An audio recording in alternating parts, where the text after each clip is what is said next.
감사합니다. Боже, благодарим Тебя. 오늘도 저희들 한 자리 모아주시고 주님의 말씀을 상고하도록 도와주셔서 감사합니다. Мы благодарим Тебя, Боже, что и сегодня собрал Ты нас всех вместе и даешь возможность исследовать Слово Твое.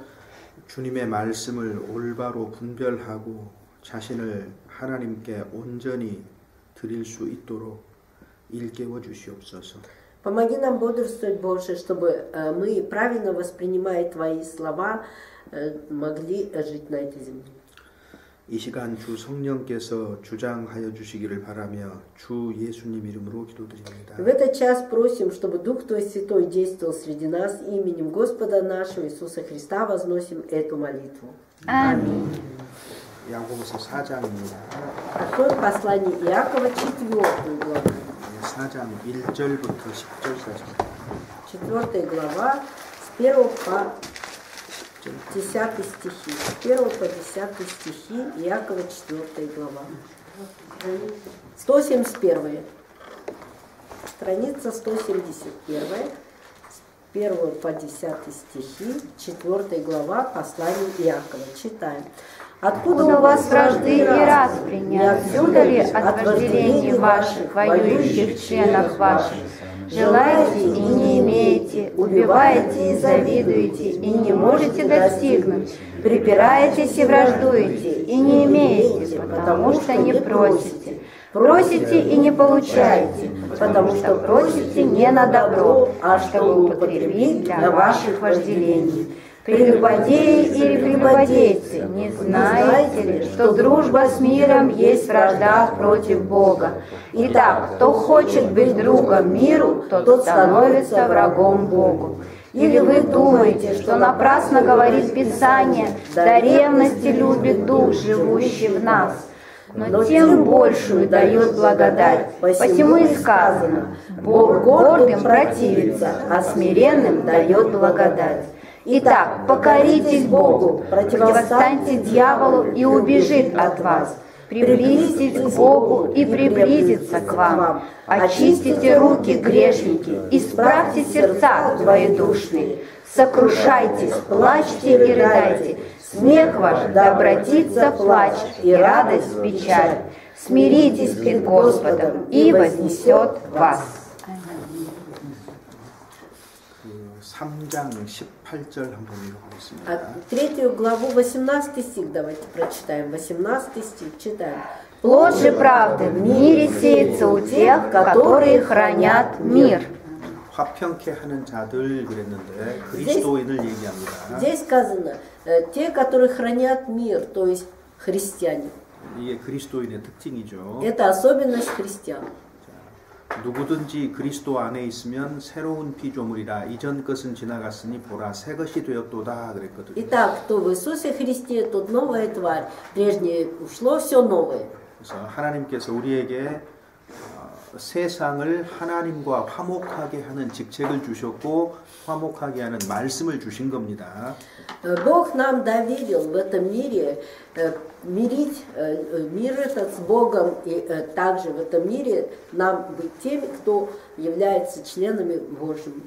그래서 화목하게 하는 직분을 모든 그리스도인이 가지고 있습니다. И поэтому обязанность, то есть привилегия примирять с Богом людей лежит на всех христиан. 그래서 이 화목하게 하는 직분을 이루기 위한 수단이 하나님의 말씀인 겁니다. А Слово Божие и есть именно то орудие, с помощью которого мы можем примирять. 그래서 우리가 복음을 전하고 있는 거예요. И поэтому-то мы благовествуем. 세상과 하나님을 화목하게 하도록 하기 Для 위해서입니다. того, чтобы мир примирить с Богом. 그래서 그리스도인은 기본적으로 화평케 하는 자들입니다. И в общей сущности, поэтому христиане, те, которые примиряют. 화평하려면 화평이라는 씨를 심어야 되는 겁니다. А для того, чтобы быть в мире, надо сеять семя мир. 화평으로 심어야 의의 열매를 거둘 수 있는 겁니다. Если мы в мире будем сеять, то тогда соберем плоды под названием правда. 그런데 이것과 대조적으로 4장은 반대되는 이야기로 시작하고 있습니다. Но 4 глава начинается именно с противоречия. 그리스도인은 화평케 하는 자인데 Христиане, те, которые делают все мирным, то есть примиряются. 야고보 사도의 편지를 받는 이 사람들 가운데는 다툼과 분열이 있었던 거예요. А те, кому адресовано послание Иакова, среди них были вражды и распри. 화평케 하는 자들인데도 불구하고 그들 안에 다툼과 분열이 있었던 겁니다. А это означает, что невзирая на то, что они были теми, кто призваны для примирения, между ними были вражда и распри. 그래서 그 다툼과 분열의 원인이 무엇인가? В чем причина вражды и распри? 그럼 다툼과 분열을 해결할 수 있는 방법은 무엇인가? И как можно решить проблему вражды и распри? 이것이 이제 우리가 읽었던 4장의 내용입니다. А об этом сказано в 4 главе, в нашем контексте. 그래서 우리가 읽었던 이제 지금 첫 번째 부분에서는 화평케 하는 자들인 그리스도인들 안에서 왜 다툼과 분열이 있느냐, 그 이유가 무엇이냐를 밝히고 있는 И 겁니다. поэтому в первой части говорится о том, почему, из-за чего возникают такие отношения среди христиан, которые должны примирять всех. 그 중에 한 가지 원인이 뭐예요? Одна из причин в чем? 3장 1절에 보면 답이 있습니다. 3 глава, 1 стих дает нам ответ. 3 глава, 1 стих. Читаем. «Братья мои, немногие делайтесь учителями, зная, что мы подвергнемся большему осуждению». 많이 선생이 되지 말라. «Немногие делайтесь учителями». 다툼이 생겼던 원인 중에 하나는 많은 사람들이 서로 선생이 되려고 앞다퉜던 겁니다. Причина того, что появились вражда и распри, в том состояла, что многие хотели быть учителями, наставниками, то есть быть выше, впереди всех. 이것은 욕심에서 시작된 거거든요. А это от вожделений появляется. 다툼은 겉으로 드러나는 현상이었지만 И, конечно, распри это было то, что проявилось наружу. 진짜 문제는 뭘까요? Но в чем настоящая проблема? 왜 많이 선생이 되려고 했을까요? Почему многие хотели стать учителями? 사람들이 자기 생활 속에서 거룩하게 구별되어서 사는 것이 없었기 때문이거든요. Потому что не было у них такого, чтобы они, отделившись от людей, жили бы. 시편 132편에 형제가 연합하여 동거함이 어찌 그리 선하고 아름다운고. 132-й псалом гласит: как хорошо и приятно, когда братья вместе. 연합하고 동거하는 것이 하나님이 아름답다 이렇게 В 말씀하셨잖아요. глазах Бога Бог говорит, что хорошо и приятно, когда братья вместе. 그런데 아름다워야 할 그 모임 속에서 다툼과 분열이 있었다는 거죠. Но в этом прекрасном виде, то есть собрании, которое Бог видел прекрасным, начались вражды и распри. 우리는 교회를 어떻게 이해합니까? А мы как воспринимаем церковь? 교회는 깨끗해야 되고 사랑이 풍성하게 넘쳐야 된다고 생각합니다. Мы считаем, что церковь должна быть чистой и должна преизобиловать любовью. 그런데 우리가 이 땅에서 보는 교회는 어떤 모습이에요? Но церковь, которую мы видим, живя на этой земле, какая она? 사실은 그 야고보서를 받는 사람들의 모임과 비슷한 것이 훨씬 많아요. На самом-то деле она очень похожа на тот облик, который показывали адресаты этого письма. 그래서 항상 여러 가지 문제가 있었던 거예요. 항상. Постоянно были разные проблемы. 이거는 당연한 거지 이상한 것은 아닙니다. И это нормальное явление, не является каким-то удивительным, 그러니까 사람들이 сверхъестественным. 이야기하는 것처럼 생각하는 것처럼 Как люди думают, 사랑만 풍성하게 넘쳐나는 곳이 교회다라고 생각하면 오해하고 있는 거예요. если люди считают, что церковь это место, где преизобилует любовь, и только любовь существует, то заблуждаются. 왜냐하면 그거 그렇게 되어야 마땅하지만 Конечно, так должно быть. 우리 안에는 죄의 본성이 구원받았을지라도 여전히 남아있기 때문에 Но так как в нас до сих пор, хотя мы и спасенные, корни, то есть задатки греха есть. 교회는 끊임없이 크고 작은 문제들이 있는 게 사실인 И 겁니다. поэтому действительность состоит в том, что в церкви нескончаемые проблемы и малые, и большие. 여러분도 교회를 이렇게 이해하십니까? А вы церковь так принимаете? Так воспринимаете церковь? 자, 보세요. 사도들에게 편지를 받는 교회들의 모습이 어떻습니까? Каков облик церквей, к которым обращены послания апостолов?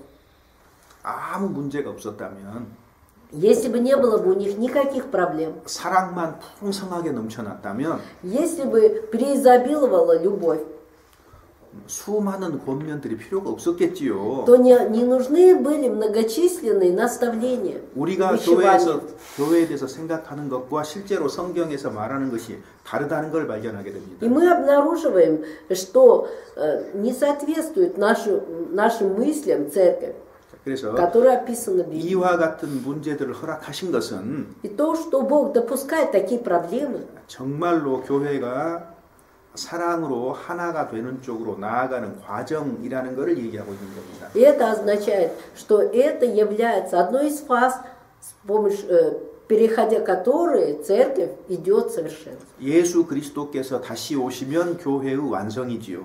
Когда Иисус Христос придет, тогда церковь достигнет совершенства. 그때가 되면 이런 문제들은 없을 겁니다. 그때가 되면 Когда настанет это время, тогда не будет вот таких проблем. 완전한 교회의 모습으로 드러날 거예요. То есть церковь в совершенном виде явится. 우리는 이 땅에서 그 완전함을 향해서 나아가고 있는 과정이라는 걸 이해해야 됩니다. И мы должны понимать, что церковь в данном виде находится в таком состоянии, когда мы идем в совершенство. 자, 그래서 왜 교회 가운데 다툼이 있었느냐? Почему в 그리스도인들인데. церкви, несмотря на то, что они были христианами, были вражда и распри?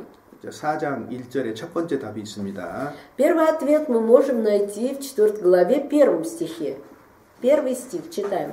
«Откуда у вас вражды и распри? Не отсюда ли? От вожделений ваших, воюющих членов ваших». 싸움이 어디에서 온 겁니까? Откуда вражда? 너희 지체 중에서 싸우는 정욕으로부터 쫓아난 것이 아니냐 От 그랬어요. вожделений ваших, воюющих членах ваших. 자, 우리가 읽었던 본문에서 결국 교회에는 세 가지 적이 있다는 것을 말하고 있습니다. 세 가지 В 적. итоге наш контекст говорит о том, что в церкви есть 3 врага. 1절에서는 육신의 정욕이라고 있습니다. В первом стихе говорится, это вожделение членов наших. 자, 그 다음에 3절에는 이 세상이라고 했습니다. А в 3 стихе говорится, что этот мир.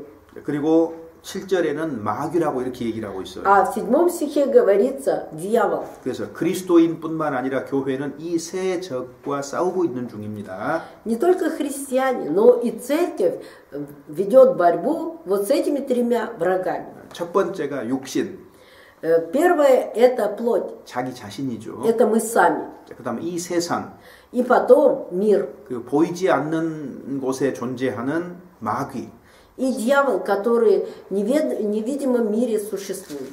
이 똑같은 내용이요 에베소서 2장에도 기록이 돼 있어요. И такое же содержание мы можем найти в послании к Ефесянам 2 главе. 에베소서 2장 1절에서 3절입니다. 235 страница. 에베소서 2장 2 глава, 1절에서 3절. с 1 по 3 стихи, 235 страница. Читаем. «И вас, мертвых, по преступлениям и грехам вашим, которых вы некогда жили по обычаю мира сего, по воле князя, господствующего в воздухе, духа, действующего ныне в сынах противления, между которыми и мы все жили некогда, по нашим плотским похотям, исполняя желания плоти и помыслов, и были по природе чадами гнева, как и прочие». 회개하고 복음을 믿는 자는 허물과 죄로 죽었던 상태에서 다시 살리신 겁니다. 거듭 태어난 겁니다. Те, которые по преступлениям и грехам жили, они были мертвыми, но вновь ожили. 그래서 예수 그리스도의 십자가의 피가 대속의 피라는 겁니다. И 대속의 피. поэтому-то кровь Иисуса Христа является кровью заместительной, очистительной. 그리고 그 일을 하나님께서 이루셨다는 증거로 사흘 만에 부활하신 거죠. И доказательство того, что все это совершил Господь, Бог совершил, Господь Иисус воскрес 그래서 на третий день. 우리를 살리신 겁니다. Таким образом, Он нас оживил. 새로운 탄생입니다. Это новое рождение. 자, 그런데 그때의 2절 그때 그랬죠. 그때. И во втором стихе сказано, некогда жили. 거듭나기 전에 그 말입니다. Это означает до рождения свыше мы жили. 거듭나기 전에 어떤 상태입니까 우리가? И каково состояние наше было до рождения свыше? 첫 번째 세상 풍속을 쫓아서 살았다 그랬습니다. Во-первых, мы жили по обычаю мира. 맞죠? Правда же? 세상 풍속대로 우리는 산 거예요. Мы жили по обычаю мира. 돈이 최고고, Деньги были все. 내가 최고고, И я все. 내가 좋으면 그만이에요. И если мне хорошо, то все. 그죠? Так ведь было. 세상 풍속을 쫓아서 살고. То есть мы жили по обычаю мира. 근데 보이지 않는 배후에 누가 있어요? Но в невидимом виде кто был? 공중의 권세 잡은 자를 따랐다. Князя, господствующего в воздухе. 누구요? 세상의 마귀입니다. 마귀. Кто это? Это дьявол. 마귀는 불순종의 아들들 가운데서 역사하는 거예요. Потому что дьявол действует в сынах противления. 눈에 보이는 것이 전부가 아닙니다. Все, что видимо, это не все. 우리 눈에는 사람들만 В 보이지만 наших глазах видны только люди. 보이지 않는 세계 속 세계도 있는 거예요. Но есть невидимый мир. 마귀가 있는 겁니다. 마귀. Есть дьявол. 그래서 이 세상도 보이는 것과 보이지 않는 것으로 만들었어요. И этот мир создан из видимого и невидимого. 사람도 보이는 몸이 있고 보이지 않는 영혼이 존재하는 거잖아요. И у человека есть видимая плоть и есть душа 이 невидимая. 세상도 보이는 것들이 있고 보이지 않는 것들이 있잖아요. И в этом мире есть видимое, но есть и 이것이 невидимое. 하나님이 창조하신 방법입니다. И это и есть методы созидания Божьего. 나무는 보여요. Деревья мы видим. 그죠?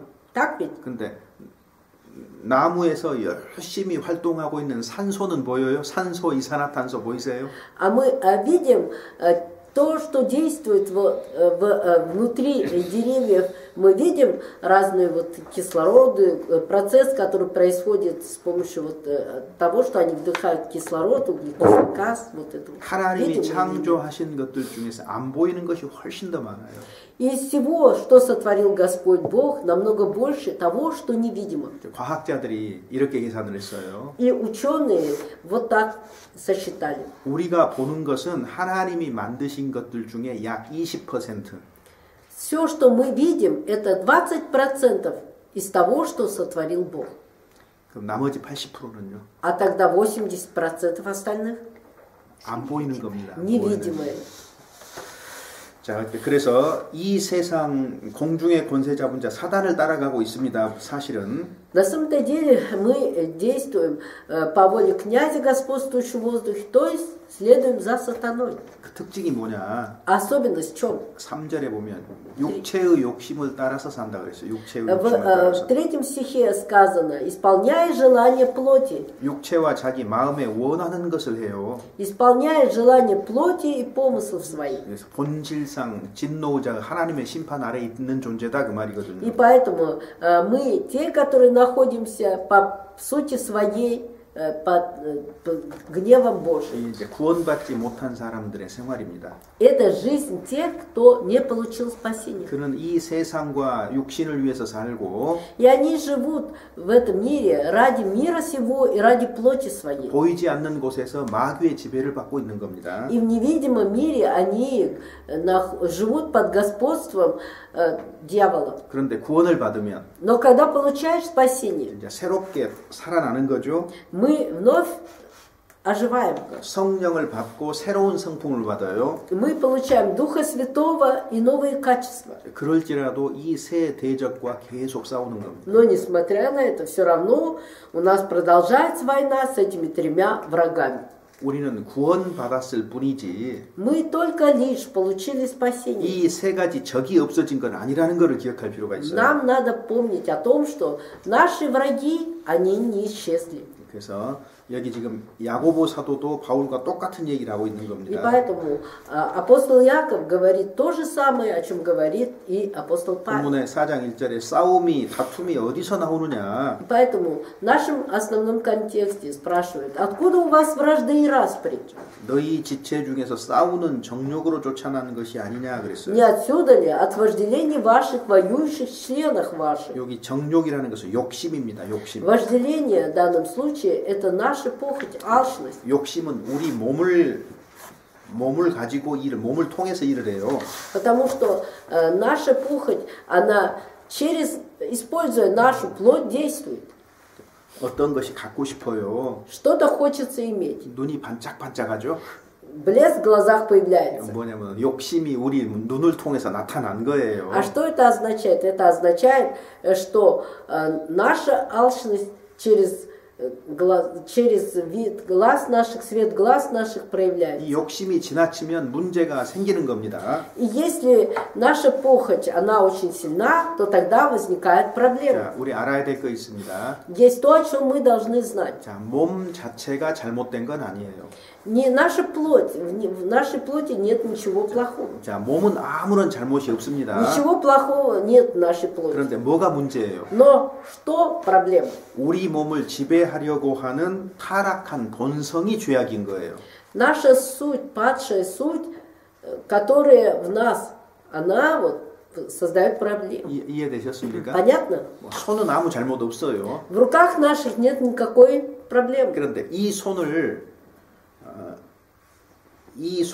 지배하려고 하는 죄악된 성품이 문제다 그 말이에요. Но именно то наше качество, которое хочет управлять этой моей рукой, вот это и создает проблемы. 그 성경에서 육신 그러면은요. И поэтому, когда в Библии сказано плоть, 그 하나님으로부터 멀어진 사람의 본성입니다. это означает суть наша, которая далека от Бога.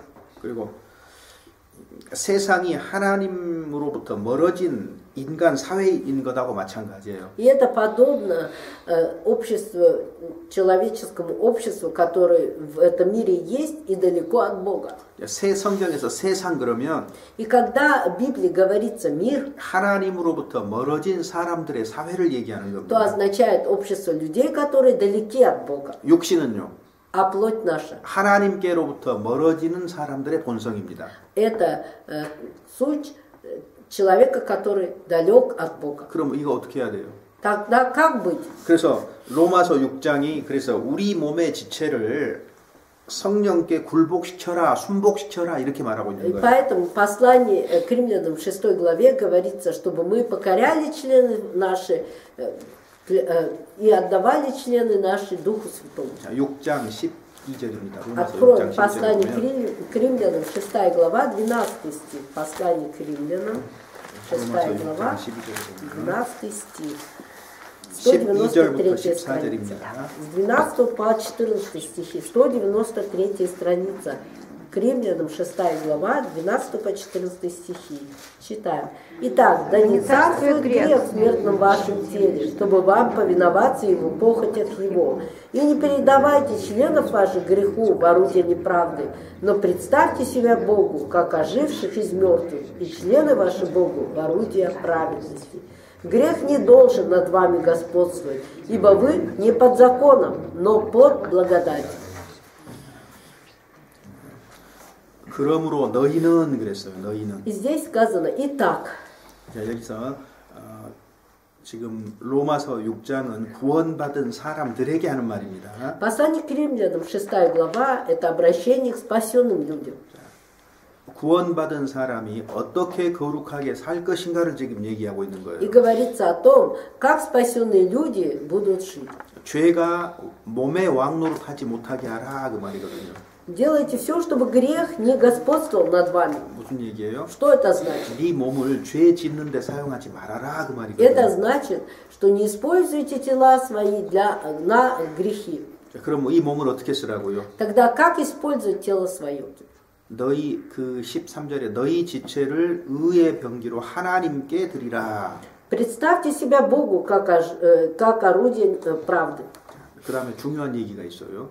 В орудие праведности. 중요한 얘기가 있습니다. Есть еще 14절에. важное в 14 стихе. 구원받기 전에는 До получения спасения 죄가 내 몸을 주관합니다. 죄가. господствовал над нами грех. 근데 구원받은 다음에는요. Но после получения спасения 죄가 너희를 주관치 못하리니 Здесь сказано, грех не должен над вами господствовать. 자, 죄는 그리스도인을 주관하지 못합니다. Итак, грех не может господствовать над христианином. 그러면서 우리는 법 아래 있지 않고 은혜 아래 있다 그랬어요. Потому что мы не под законом, но под благодатью. 근데 오해하지 마세요. Но не заблуждайтесь. 죄가 몸을 주관하지 못한다, 그리스도인의 몸을 주관하지 못한다 그랬을 때 Когда сказано, что грех не должен над вами господствовать, 구원 받으면 자동으로 그렇게 된다는 말이 아니잖아요. это не означает, что если вы получите спасение, то автоматически не будете грешить. 자, 몸의 사욕을 순종하지 말고 Поэтому 12절 끝에. не нужно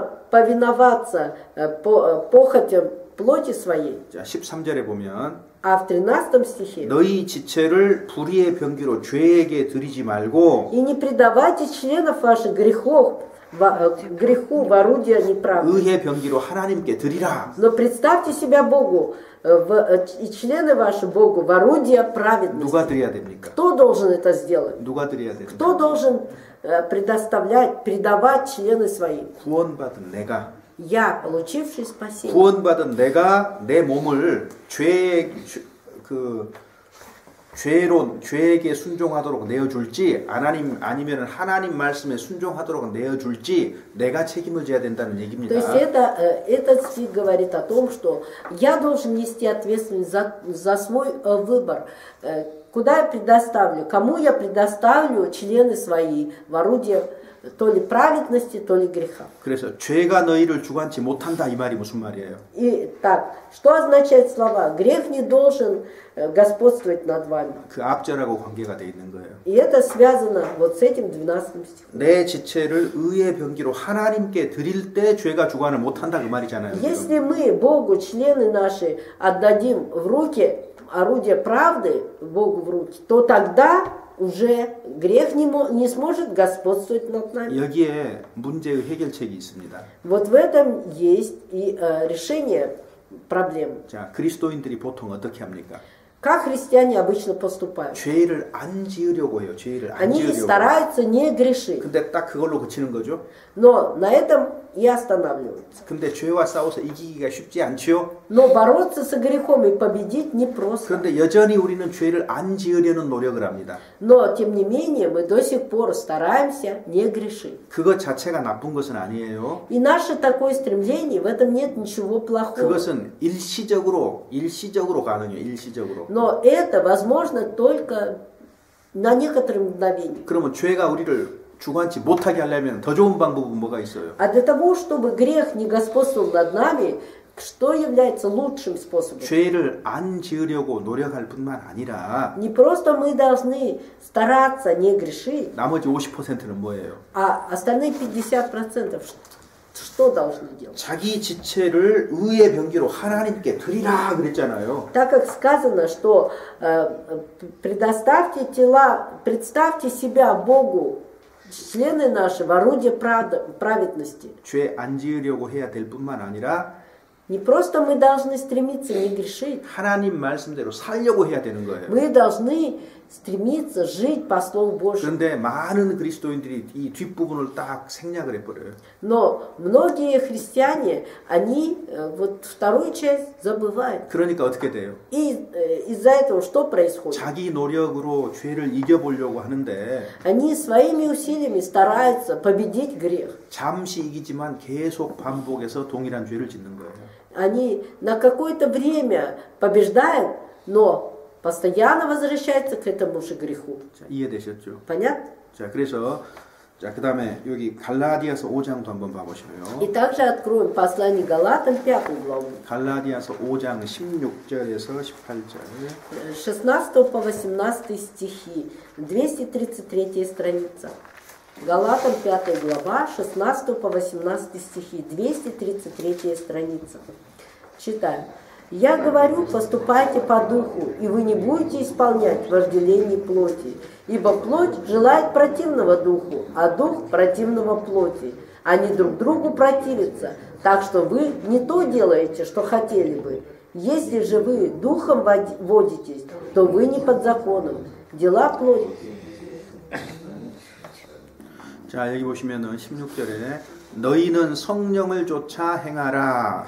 И в 16 стихе сказано, чтобы мы поступали по духу. 성령을 쫓아서 행하라 그랬습니다. Поступайте по духу. 왜 성령을 쫓아서 행하라 그랬을까요? Почему сказано поступайте по духу? 거기 18절에 보면 성령이 인도하시기 때문이라고 얘기가 되어 있습니다. 18 стих говорит, потому что дух водит нас. 자, 성령이 앞서서 가신다 그 말이잖아요. А это означает, что дух идет впереди нас 길 안내를 하고 있습니다. и ведет нас по пути. 그럼 따라가는 거는 누구 책임이에요? А кто должен за ним следовать? 내 책임이다 그 말이에요. Я. 그 성령이 우리에게 길 안내를 하는데 Дух ведет нас путем. 보여요, 안 보여요? Но он видимый или нет? 안 보여요. Невидимый он. 그 어떻게 인도를 해요? Тогда как он ведет нас? 말씀을 밝히 보여주시는 거예요. 말씀을 Он 밝히 освещает 보여주시는. нам слово. 결국은 성령이 길 안내를 한다 그 말은 뭐예요? И в итоге, что означает Бог, Дух Святой ведет нас? 성령의 검 하나님의 말씀이잖아요. Меч духовный, Слово Божье. 성령이 사용하시는 수단은 하나님의 말씀이니까 То, что использует как орудие Дух Святой, это Слово Божье. 하나님의 말씀으로 인도를 한다 이렇게 이해하면 돼요. И поэтому надо воспринимать, что Словом Божьим Он ведет нас. 성령이 우리를 그 구원받은 자를 인도하시는데 Дух Святой нас, спасенных людей, ведет, 하나님의 말씀이라는 수단을 통해서 인도한다 이 말이잖아요. но ведет нас, используя орудие под названием Слово 그럼 Божье. 우리는 그 따라가면 되는 거예요. 말씀을 А 따라가는 거예요. нам 그러니까 нужно только лишь следовать за ним, то есть за Словом Божьим. 이것이 성령을 쫓아 행하라는 말이거든요. Это и значит следовать по духу. 자, 근데 여기 보면은 그리하면은 육체의 욕심을 이루지 아니하리라 그랬죠. И далее 16 절에. сказано, что тогда не будете исполнять вожделение плоти. 그리스도인에게 육체의 욕심이 있습니까, 없습니까? Что это значит? Есть ли вожделение плоти или нет у христиан? 있어요. Есть. 그리고 올라와요. И 있기만 한 것이 아니라 не 올라와요. только оно находится в нас, но оно проявляется в нас. 날마다 올라와요. Каждый день. 그렇지만은 это желание. 그 욕심을 이루지 않는다 그랬습니다. Но мы не исполняем этих вожделений. 어떻게 할 때요? Когда? 성령을 쫓아서 행할 때. Когда мы поступаем по духу. 말씀에 순종할 때 그 말입니다. Иными словами, когда мы повинуемся Слову Божьему. 그러니까 거룩하게 살려면 И поэтому, если мы хотим жить, ведя освященный образ жизни, 구원 받아야 될 뿐만 아니라 мы не только должны получить спасение, 죄를 안 지으려고 해야 될 뿐만 아니라 не только должны стремиться не грешить, 한 걸음 더 나아가야 되는 거예요. но должны сделать еще один шаг вперед. 하나님 말씀에 순종하는 쪽으로 자기 생활을 가져가야 되는 거다 그 Мы 말이에요. должны вести свою жизнь в повиновении Слову Божьему. 그러니까 멀리 가지 않으니까 항상 제자리 걸음을 하는 Но 거예요. так как мы далеко не отходим, и поэтому мы постоянно топчемся на месте. 그래서 성령의 18절에 너희가 만일 성령의 인도하시는 바가 되면 율법 아래 있지 아니하며 이렇게 돼 있어요. Если же вы под духом водитесь, то вы не под законом. 18 стих 그러니까 гласит. 그리스도인의 특징이 뭐예요? 구원받은 사람의 특징이 뭐예요? Итак, особенность христиан в чем? Особенность спасенных людей в чем? 성령을 소유하고 있을 뿐만 아니라 Они не только имеют Духа Святого, 성령의 인도를 받아요. они ведомы Духом Святым. 성령의 인도는 말씀을 통해서 드러나는 거, 말씀을 순종함으로써 나타나는 거예요, А 실제로. то, что мы ведомы Духом Святым, это проявляется через то, что мы повинуемся Слову Божьему. 그러니까 말씀대로 사느냐 살지 않느냐의 문제인 겁니다. 신앙생활이라는 Итак, 거는. жизнь в вере означает, живем мы по Слову Божьему или нет. 구원받았다는 것도 뭐예요? 증거가 뭐예요? И доказательство того, что мы получили спасение в чем? 복음을 회개하고 복음을 믿어서 구원받는 건 사실이지만 Правда в том, что мы покаялись и уверовали в Евангелие и получили спасение. 구원받은 사람의 특징이 뭐예요? Но в чем особенность спасенных людей? 하나님 말씀에 순종하며 사는 거예요, 사는 거. В том, что они, повинуясь Слову Божьему, живут. 그러니까 성경을 많이 아는 것이 아니고 Не просто имеют знания библейские. 여기에서 그치면 그건 헛된 지식입니다. Если мы останавливаемся на этом, то это напрасные знания. 실제로 그대로 살아야만 되는 거예요.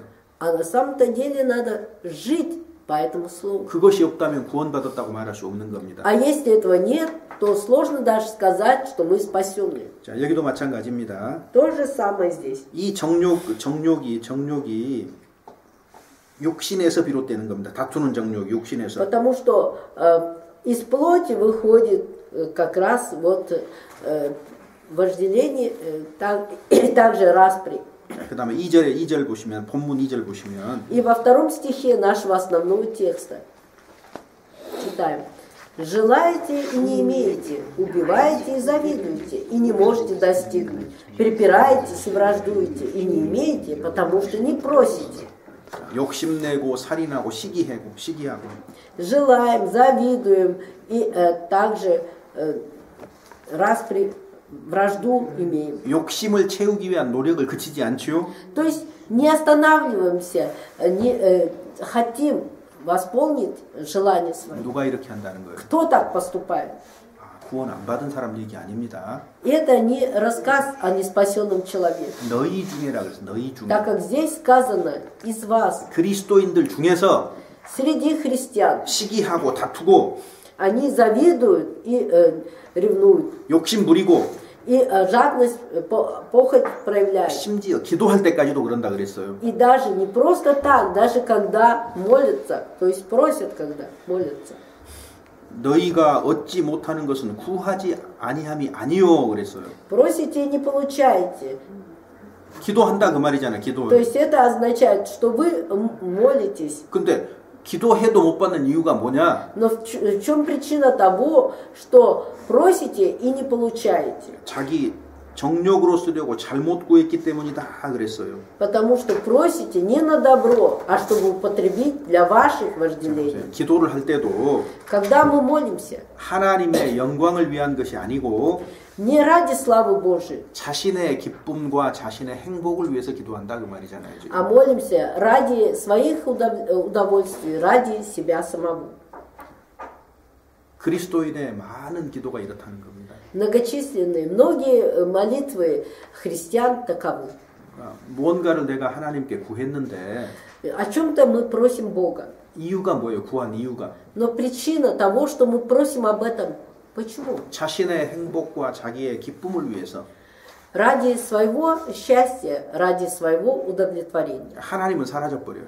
А Бога нет. 하나님께 기도하는데 하나님은 사라져 버리고 자기만 남아 있어요. Мы молимся Богу, а Бога нет, остался только я. 그러니까 이것이 육신의 정욕에서 나오는 기도다 그 말이에요, И 지금. поэтому здесь говорится о том, что эта молитва от вожделения наших.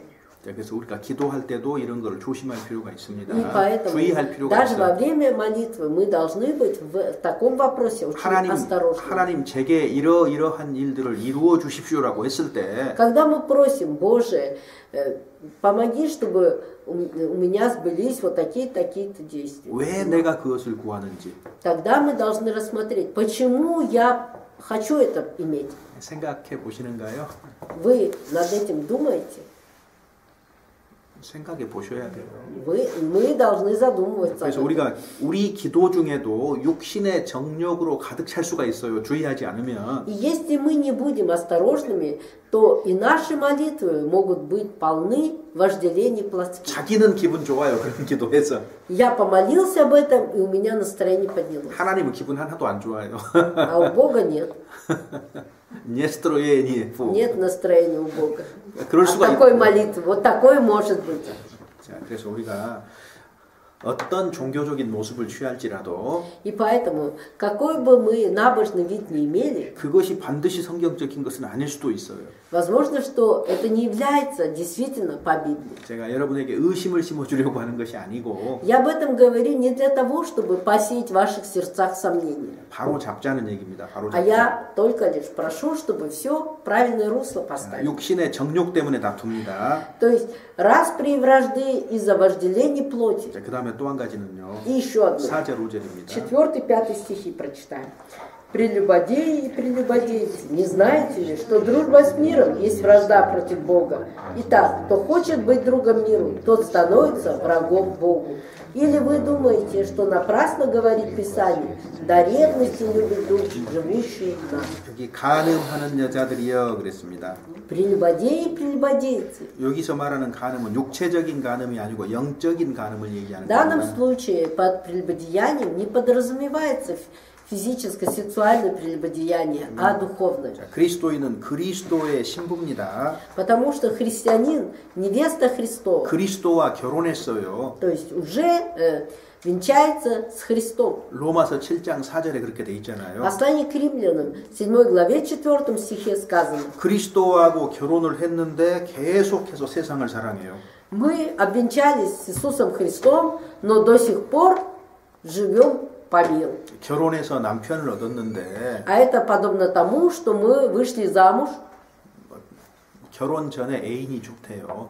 и до замужества хороша была, 자, 그럼 어떻게 될까요?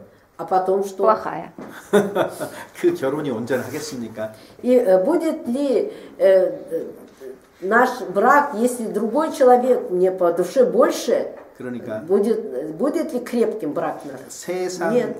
그 세상을 사랑하는 것은 И любить мир 이건 간음입니다. 간음. – это прелюбодеяние. 예수 그리스도께 대한 죄를 지은 것이고 Это грех пред Иисусом 신랑이. Христом, женихом нашим.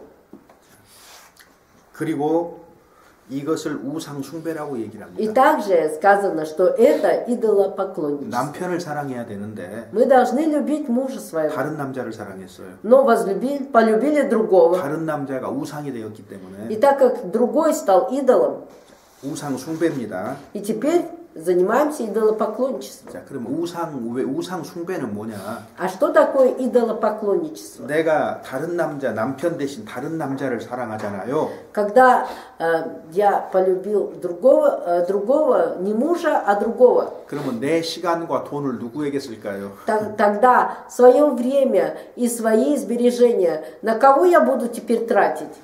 남편이 아니고 다른 남자를 위해서 쓰겠지요? Буду тратить не на мужа, а на другого. 남편에게 돌려야 될 순종과 헌신을 다른 남자에게 돌린 거잖아요. И также привязанность и преданность, которую мы должны проявлять к мужу своему, мы проявляем другому. 자, 이것이 간음입니다. А это и есть прелюбодеяние. 그리스도인은 이 세상에서 하나님께로부터 부름을 받았어요.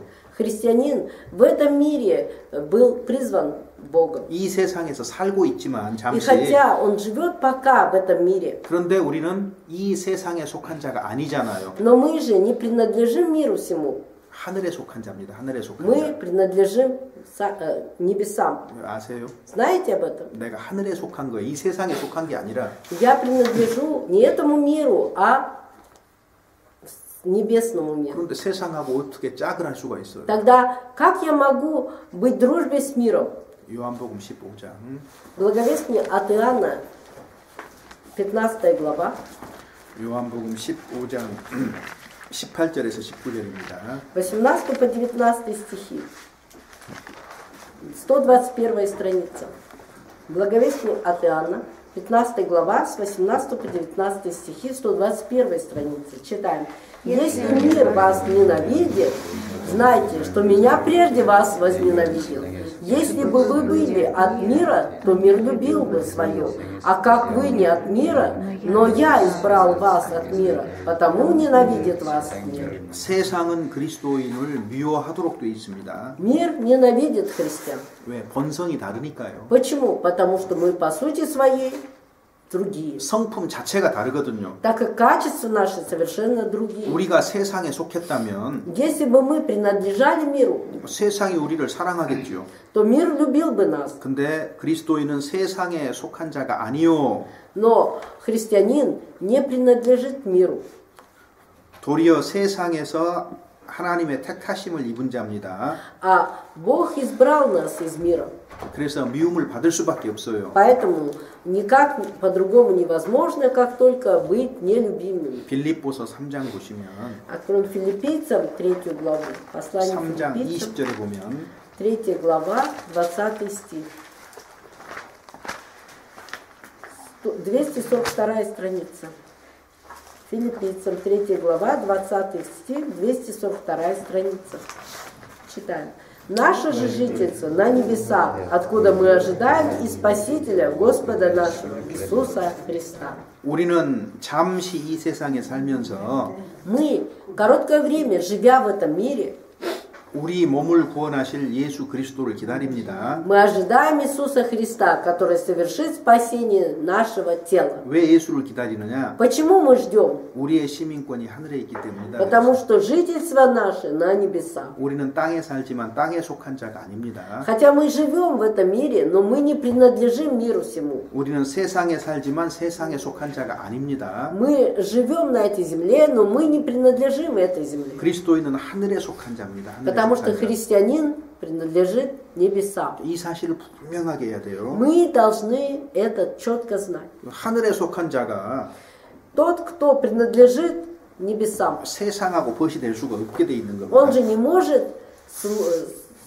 сдружиться, то есть войти в соглашение с миром сим. 그래서 갈라디아서 6장 14절에는 И поэтому послание 6 Галатам 6 глава, 14 стих, 그리스도인은 세상에 대해서 십자가에 못 박혔다 그랬어요. сказано о том, что христианин сораспят с Иисусом Христом для мира.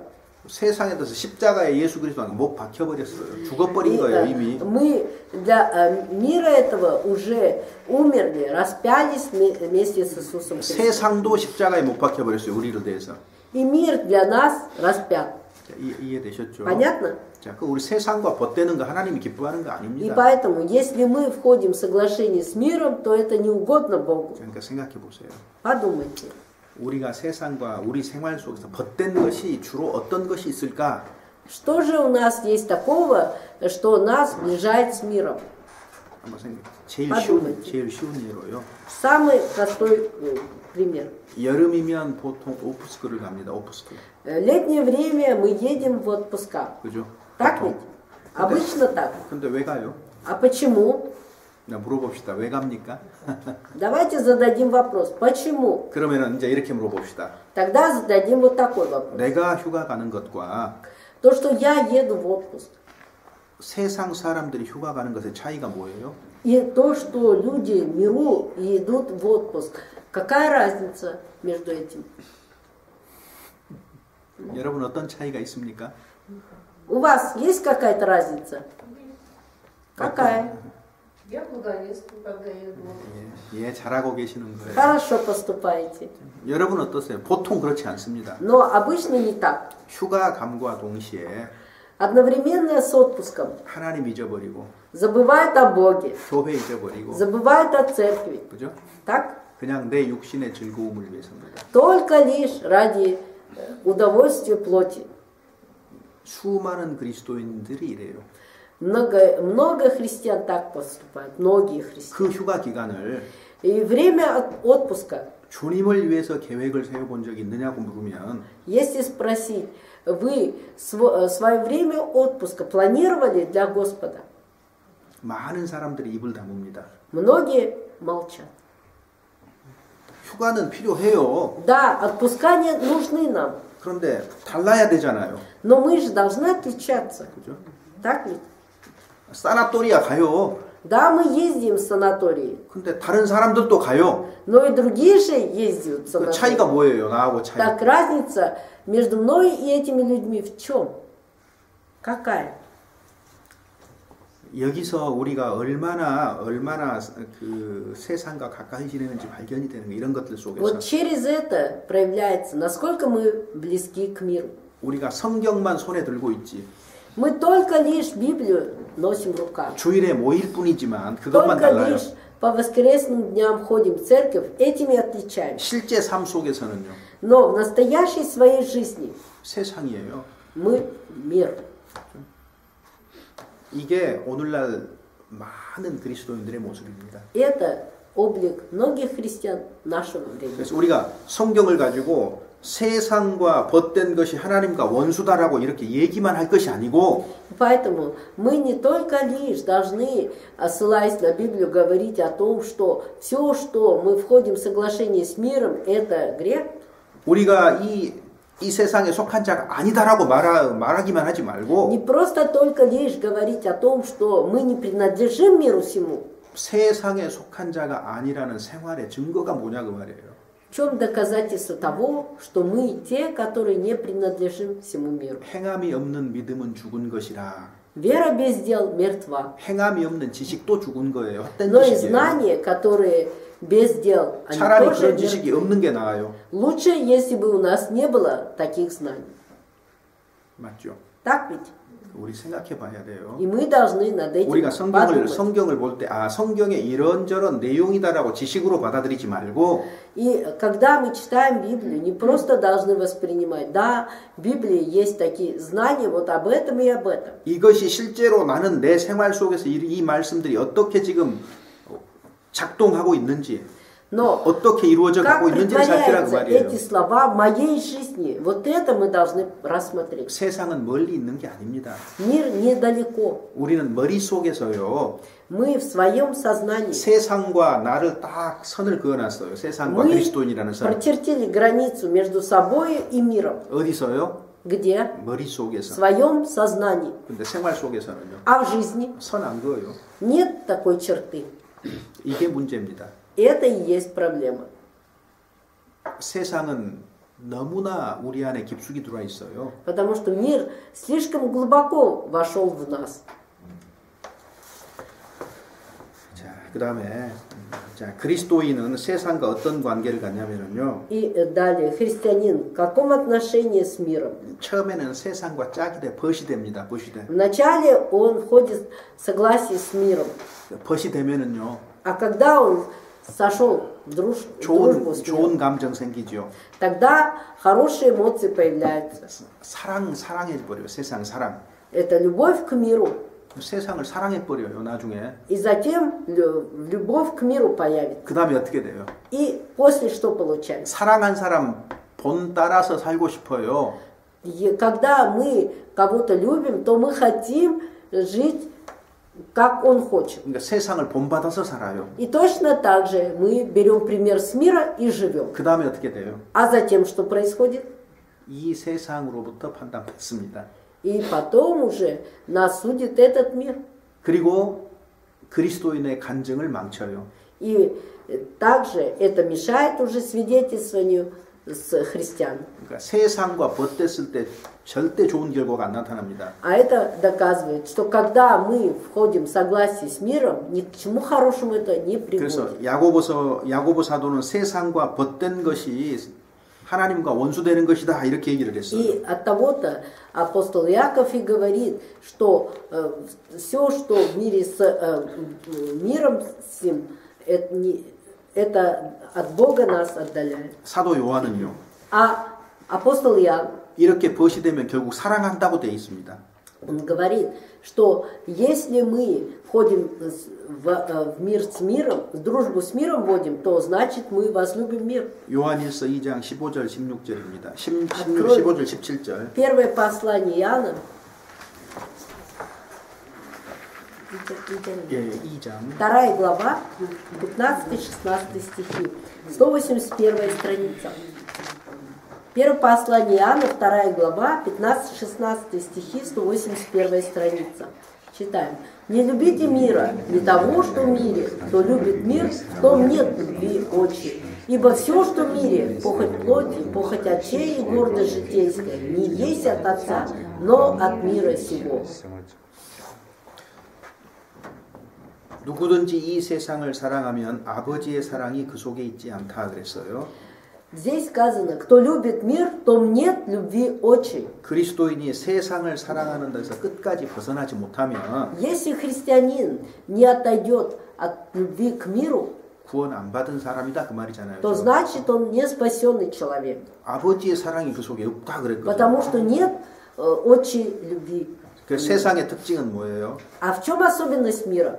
지나가는 겁니다. 지나가는 거. Все проходящее, 일시적이에요. все временное. 그래서 17절에 이 세상도 그 정욕도 지나가되 Поэтому 17 стих гласит, и мир проходит, и похоть его, 하나님의 뜻을 행하는 이는 영원히 거하느니라. а исполняющий волю Божию пребывает 그래서 в аду. 세상 붙잡지 말고 영원을 붙잡아라 지금 이 말이잖아요. Иными словами сказано, что не держитесь за мир, а держитесь за 세상이나 세상에 вечность. 있는 것들을 사랑하지 말라고 했습니다. Не любите мира, не того, что в мире.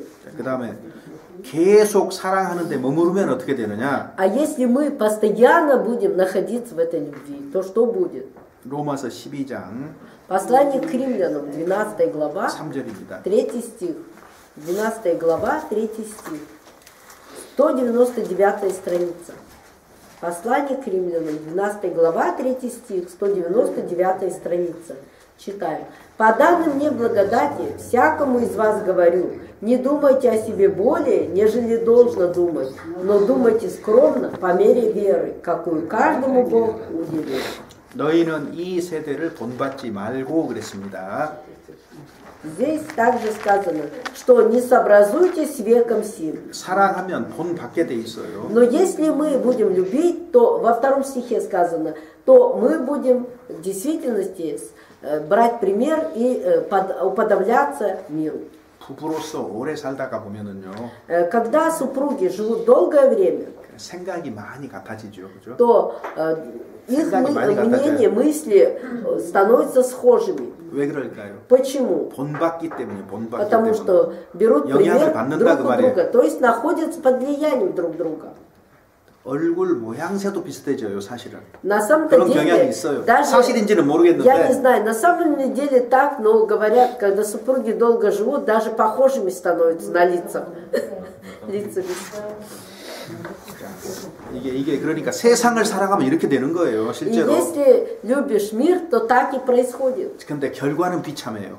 Но результат, конец будет 고린도전서 несчастный. 11장, Первое послание к Коринфянам, 11 глава, 고린도전서 11장 31절, 32절. 31-32 стихи, 213 страница. 11 глава, первое послание к Коринфянам, 31절, 31-32 стихи, 213 страница. Читаем. «Ибо если бы мы судили сами себя, то не были бы судимы. Будучи же судимы, наказываемся от Господа, чтобы не быть осужденными с миром». 우리가 우리를 살피면 판단을 받지 않습니다. Если мы сами судили бы о себе, то не были бы судимы. 그런데 우리가 판단을 받는 것은 주께 징계를 받는 것이니, Но мы, будучи же судимы, наказываемся от Господа. 그러니까 징계가 있어요, 징계가. То есть это означает, что есть наказание. 이 세상에서 징계를 받는다 그 말이에요. В этом мире будет наказание. 왜 이 세상에서 징계를 받느냐? Почему в этом мире мы получаем наказание? 나중에 주님 다시 오셨을 때 세상과 함께 심판받지 않도록 하기 위해서 그리스도인은 이 땅에서 징계입니다. Христианин на этой земле будет наказан для того, чтобы, когда Господь придет, не быть осужденными вместе с неверными. 여러분, 징계는요, Наказание 모두가 받는 것이죠. 모두가 받는 것. все проходят, получают. 나는 징계가 뭔지 모르겠다. Я не знаю, что такое наказание. 난 징계 받은 적도 없다. Я никогда не был наказан. 그러면은 하나님 자녀가 아니고 사생자라 그랬어요. Тогда ты не сын Божий, а приемный. 그러니까 결국 징계받습니다. Да, есть наказание. 그가 그리스도인이라면, Если христианин, 그가 그리스도인으로서 계속해서 세상과 벗대고 사랑하고 세상을 본받는다면, если, будучи христианином, постоянно живет в мире с миром сим, дружбе с миром сим и постоянно берет пример с мира, 하나님이 간섭하십니다. то Господь вмешается 바꾸시기 위해서. для того, чтобы изменить. 아이가 주의를 주는데도 늘 똑같은 잘못을 합니다. Если ребенок, несмотря на то, что ему делают замечания, он постоянно так же поступает, 그럼 말로 안 되죠, 이제. то значит, уже словами не воздействуешь. 그래서 매를 들어야 되는 때가 된 거예요. 매를 А 들어야 значит, 되는 наступило время наказать. 깜짝 놀라게 해서 Для того, чтобы он испугался. 내가 이 행동을 하면은 아빠한테 혼나는구나라는 걸 알아야 되는 거예요. чтобы ребенок понял, что если я буду так вести себя, то папа меня накажет. 그래서 고치기 위해서입니다. 고치기 Для 위해서. того, чтобы исправить. 그러니까 징계는요 사랑의 동전의 그러니까 사랑의 뒷면과 같은 거예요. И наказание подобно обратной стороне любви. 사랑의 앞면은 따뜻합니다. Потому что лицевая сторона любви это действительно такой вот, как сказать, ласка, доброта. 그죠? 근데 그 뒷면도 있어요. Но есть и обратная сторона любви. 사랑은요 아빠의 모습도 있고 엄마의 모습도 있는 거예요. Потому что в любви есть облик мамы и также облик отца. 그죠? 자, 그래서 결국은 징계되는 겁니다. И в итоге будет наказание. 대표적인 사람이 누구예요? 대표적인 사람. Кто тот, который представляет такое? 롯입니다. 롯. Лот. 그죠? 처음에는 아브라함께 갈대아 우르에서 나왔어요. 우상 숭배하는 곳에서 나왔어요. Вначале он с Ура Халдейского, где процветал идолопоклонничество, процветало, вышел. 처음에는 괜찮았어요. Вначале было хорошо, 근데 목자들 간에 물 때문에 다툼 생겼죠. но когда между пастухами возникли споры из-за воды, 하나님은 아브라함을 중심으로 역사하고 계셨습니다. в это время Бог действовал, основываясь на Аврааме. 그러니까 아브라함을 떠나면 안 되는데 Поэтому он должен был держаться за Авраама. 아브라함이 물 때문에 자꾸 다툼이 생기니까 Из-за того, что пастухи стали ссориться из-за воды, 떠나라 그럴 때 Авраам сказал: отойди от меня. 그럼 뭐 어떻게 해야 돼요, 롯이? Что должен был сделать Лот? 드디어 독립이다. 드디어 Лот, значит, 독립이다. вот, все, свобода мне. 지금부터 내 혼자 잘 살아봐야지. 나도 С этого момента я буду самостоятельно жить и процветать. 이게 아니에요. Нет, не так. 뭐 해야 돼요? Что должен был делать?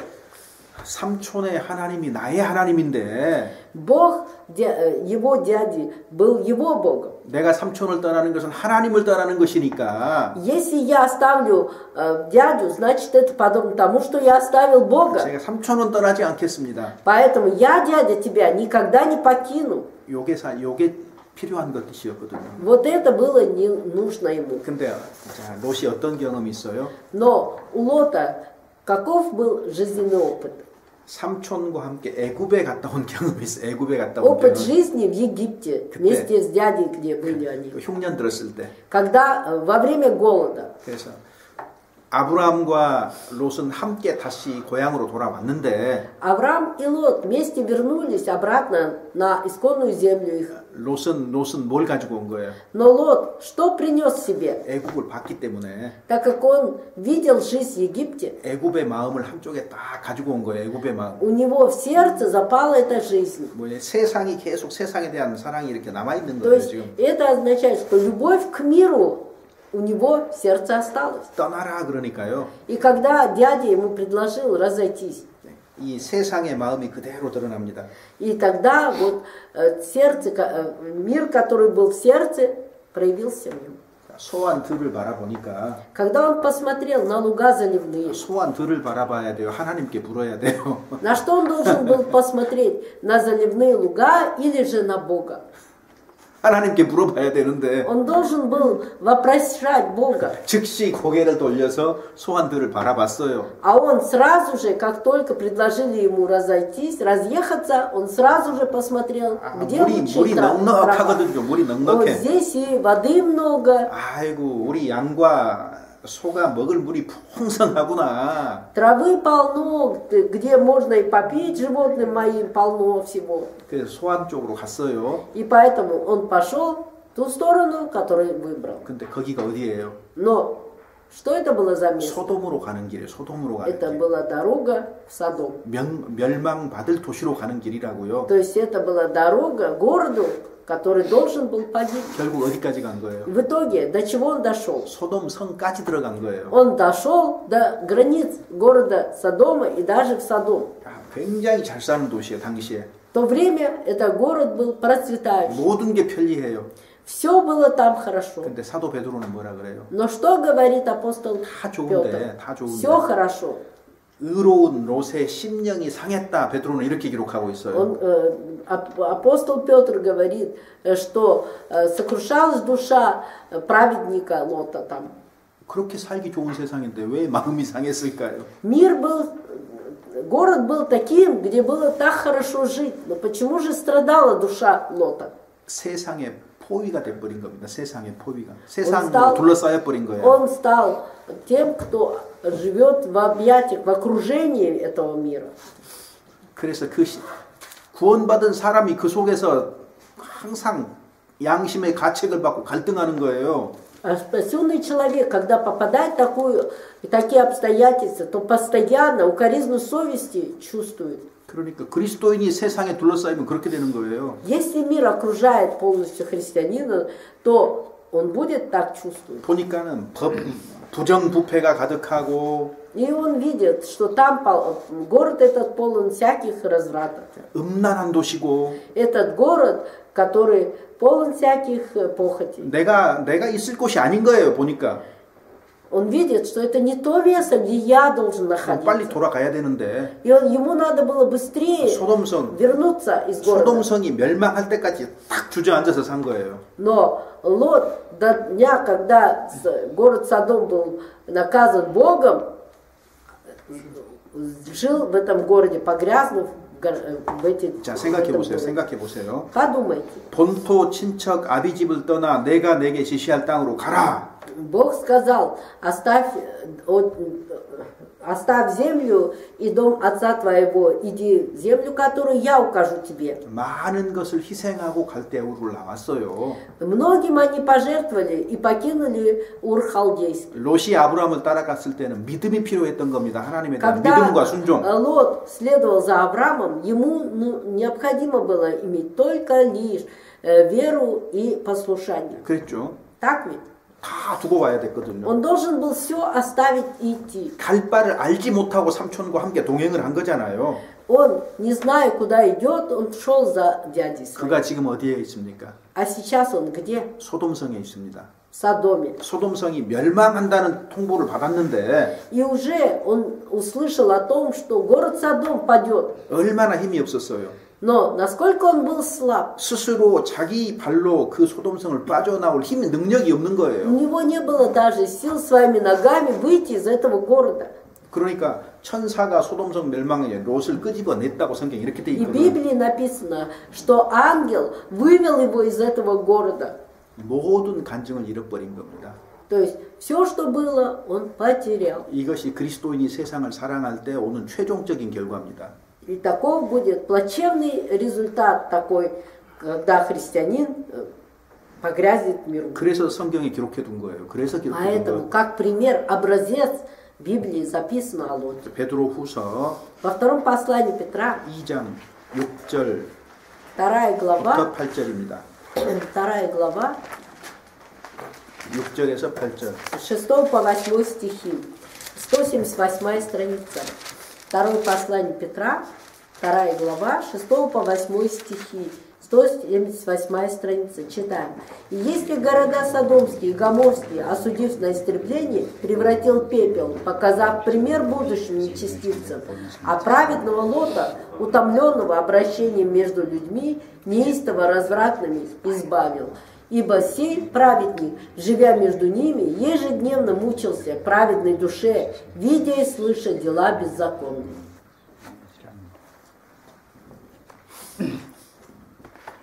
이 소돔과 고모라 성의 멸망과 롯은 후세를 위한 교훈이었던 겁니다. Мы видим, что поражение городов Содомских и Гоморских и освобождение, то есть избавление Лота от смерти, это было показано пример будущим. 롯은 물질적으로 풍요로웠지만 Лот, хотя материально обогатился, 근데 여기 뭐예요? 무법한 자의 음란한 행실을 인하여 고통하는 의로운 롯이다 그랬어요. но сказано, что праведный Лот, утомленный обращением между людьми неистово развратными, 자, 구원의 기쁨도 없고 нет радости спасения. 주님이 주님 평강도 다 깨져버렸고 И даже мир, который дал Господь Бог, уже все, разбился. 스스로 헤어날 힘도 없는 상태.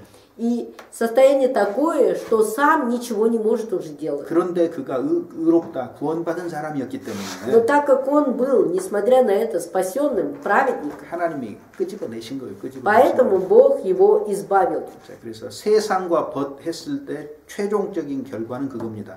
И таким будет плачевным результат, когда мы будем в согласии с миром жить. 그리고 우리 본문 4절에 보면은 가늠하는 여자들이여 세상과 벗된 것이 하나님의 원수임을 알지 못하느냐. И в 4 стихе сказано, не знаете ли, что дружба с миром есть вражда против Бога? 전쟁을 딱 하고 있는데요. Идет война. 예를 들어서 뭐 러시아하고 폴란드하고 옛날에 전쟁했잖아요. 전쟁하고 Вот, 있는데. например, как Польша воевала с Россией. 근데 러시아 사람이요. Но россиянин, 어느 쪽에 가서 있어요? где он живет? 폴란드 쪽에 가서 서 있으면 어떻게 되겠어요? Если он перешел на сторону Польши, то что будет? 되게 이상한 거잖아요. Это будет странно, да? 그리스도인이 Христианин, 어디 서 있어야 되는데 где он должен находиться? 세상 가운데 깊숙이 탁 있는 거예요. А он погряз в миру и сидит там. 이건 하나님과 원수가 되는 겁니다. И таким образом он становится врагом Богу. 근데 우리 안에는 성령이 계시기 때문에 Но так как в нас пребывает Дух Святой, 자, 거기 5절에 보면은 우리 속에 거하게 하신 성령이 시기하기까지 사모하신다는 말씀 헛된 줄로 생각하느냐? или вы думаете, что напрасно говорит Писание, до ревности любит Дух, живущий в нас, 5 стих гласит, 하나님과 원수가 됐고 стали врагом Богу. 예수님을 조롱거리로 만들었고 Иисуса сделали 비웃음거리로 посмешищем, 그리고 성령은요 а Дух Святой, 시기한다 그랬어. 시기. он ревнует. 뭘 시기해요? Ревнует чего? 하나님 말씀대로 순종하고 살아야만 되는데 Надо, повинуясь Слову Божьему, жить. 우리가 그러기를 간절히 원하는데 И желание такое есть у Духа, чтобы мы так жили. 그렇지 않다는 것 때문에 고통받고 있는 거죠. А мы так не поступаем, и поэтому Он страдает. Дух Святой 성령이 страдает. 시기하기까지 우리를 사모한다. 헛되이 사모하는 것이 아니지 않느냐 그 말이에요. Не напрасно ли Дух Святой ревнует о вас? 우리가 하나님께 순종하고 충성되이 사는 것을 성령이 심지어는 시기하기까지 그걸 사모한다고 했단 말이에요. То есть, иными словами сказано, что чтобы мы жили, повинуясь Слову Божьему, Дух Святой желает этого. 그러니까 세상과 벗된 것은 큰 죄가 되는 겁니다. От того-то, если мы в дружбе с миром, это становится грехом. 그리고 그 사실이 어떤 사람에게는 구원받지 않은 증거가 될 수도 있는 거예요. А то, что мы живем в мире, с дружбе с миром сим, для некоторых это становится доказательством того, что он не спасен. 그러니까 세상을 사랑하기 때문에 Так как любит мир 교회 안에서 в церкви, 여기에 기초해서 말하고 행동하기 때문에 так как основываясь на этом, живет и говорит, 다른 사람들과 다툼이 생기는 거다 그 말이에요. поэтому-то появляется вражда и распря с другими людьми. 자, 그다음에 세 번째 6절 7절입니다. И 6-7 стихи прочитаем, третью причину. Читаем. Но тем большую дает благодать, посему и сказано, Бог гордым противится, а смиренным дает благодать. Итак, покоритесь Богу, противостаньте дьяволу и убежит от вас. 그리스도인이 세상과 육신을 위해서 살아갈 때 Когда христианин живет ради мира и плоти своей, 그의 마음은 높아집니다. его сердце становится гордым, 교만하다 그 말이에요. 교만하다. то есть надменной стало. 그때가 마귀가 역사하는 때입니다. И это будет временем, когда будет действовать дьявол. 마귀가 가장 좋아하는 무기가 뭐예요? 마귀가 가장 Самое 좋아하는 любимое орудие дьявола какое? 높아진 마음이거든요. Гордое сердце. 그러니까 마음이 높아지면 이 마음은 반드시 마귀가 사용하려고 합니다.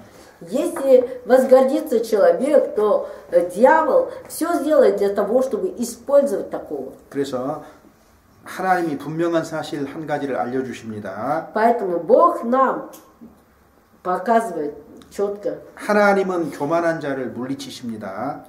Бог тех, кто гордых, надменных, Он не принимает, 자, 물리쳐버려요.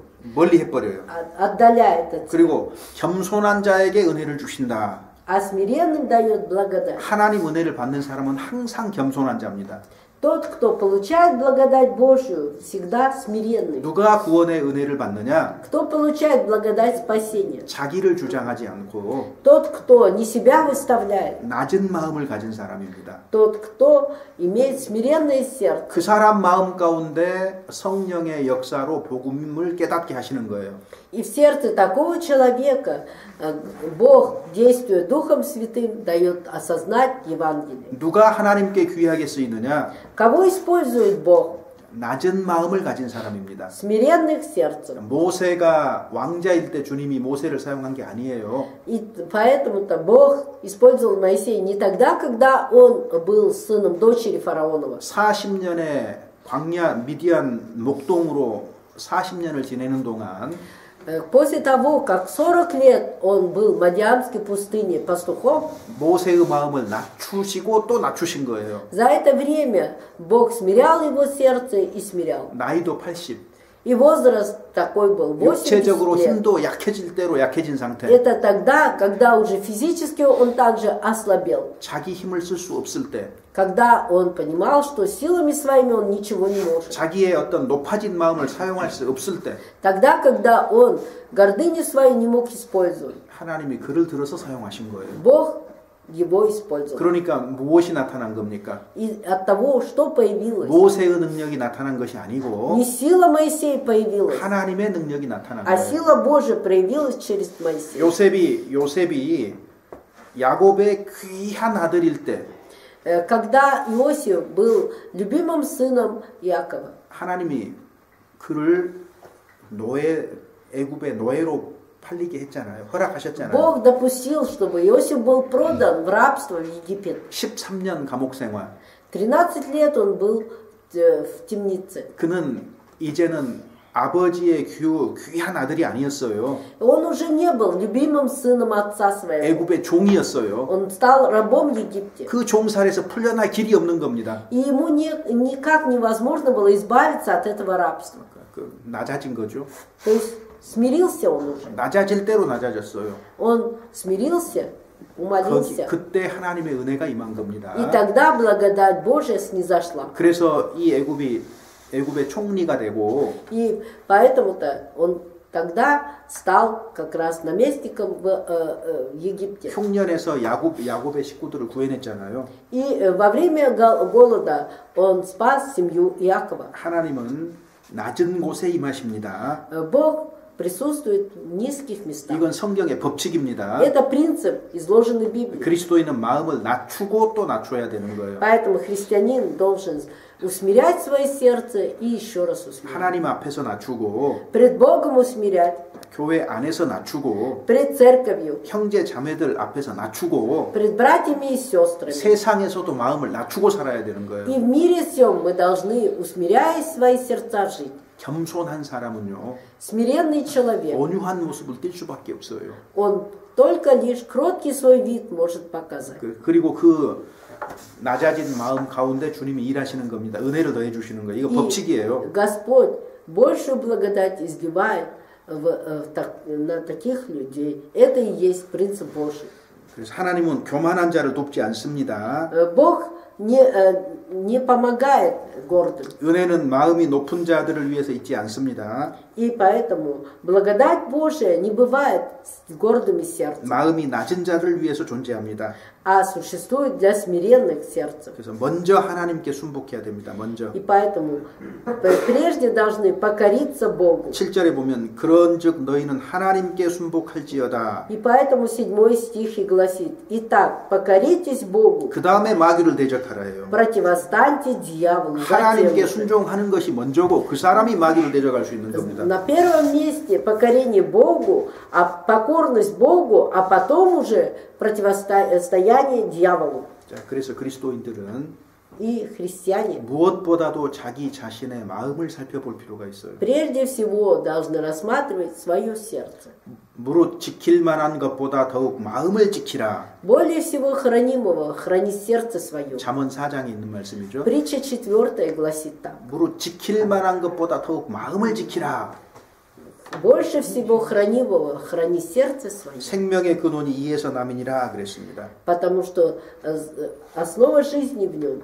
자, 그러니까 요 세 가지 적이 있습니다. Есть три врага. 요 세 가지 적에서 다툼이 생기는 거예요. Из-за этих трех врагов появляется распря. 다툼의 원인이 되는 겁니다. Причина вражды. 요 셋 중에 하나라도 내 마음 속에 내 생활 중에 진행되고 있는 것이 있는가를 살피라 그 말이에요. И поэтому мы должны в своей жизни проверить себя самого, исследовать, есть ли из этих трех врагов, что во мне есть. 자, 이렇게 이제 다툰 원인이 세 가지라고 야고보가 밝히고 있어요. Таким образом, апостол Иаков нам говорит три причины, по которой вражда появляется. 자, 그러면 이제 어떻게 해야 되느냐? Тогда как мы должны поступать? 자, 먼저 8절에서 10절입니다. С 8 по 10 стихи прочитаем.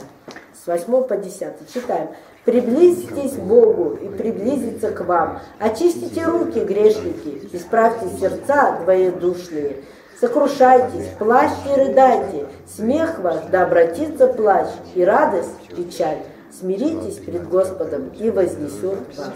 앞쪽하고 연결돼 있어요. Все это связано с предыдущими стихами. 하나님을 가까이 하라. «Приблизитесь к Богу 그리하면 너희를 가까이 и 하시리라. приблизиться к вам». 자, 구원받기 전에는요. До получения спасения 하나님이 먼저 우리를 가까이 하셨어요. Бог сам первым приблизился к нам. 구원받은 다음에는요. А после получения спасения 우리 편에서 하나님을 가까이 하는 겁니다. мы должны приблизиться к Богу.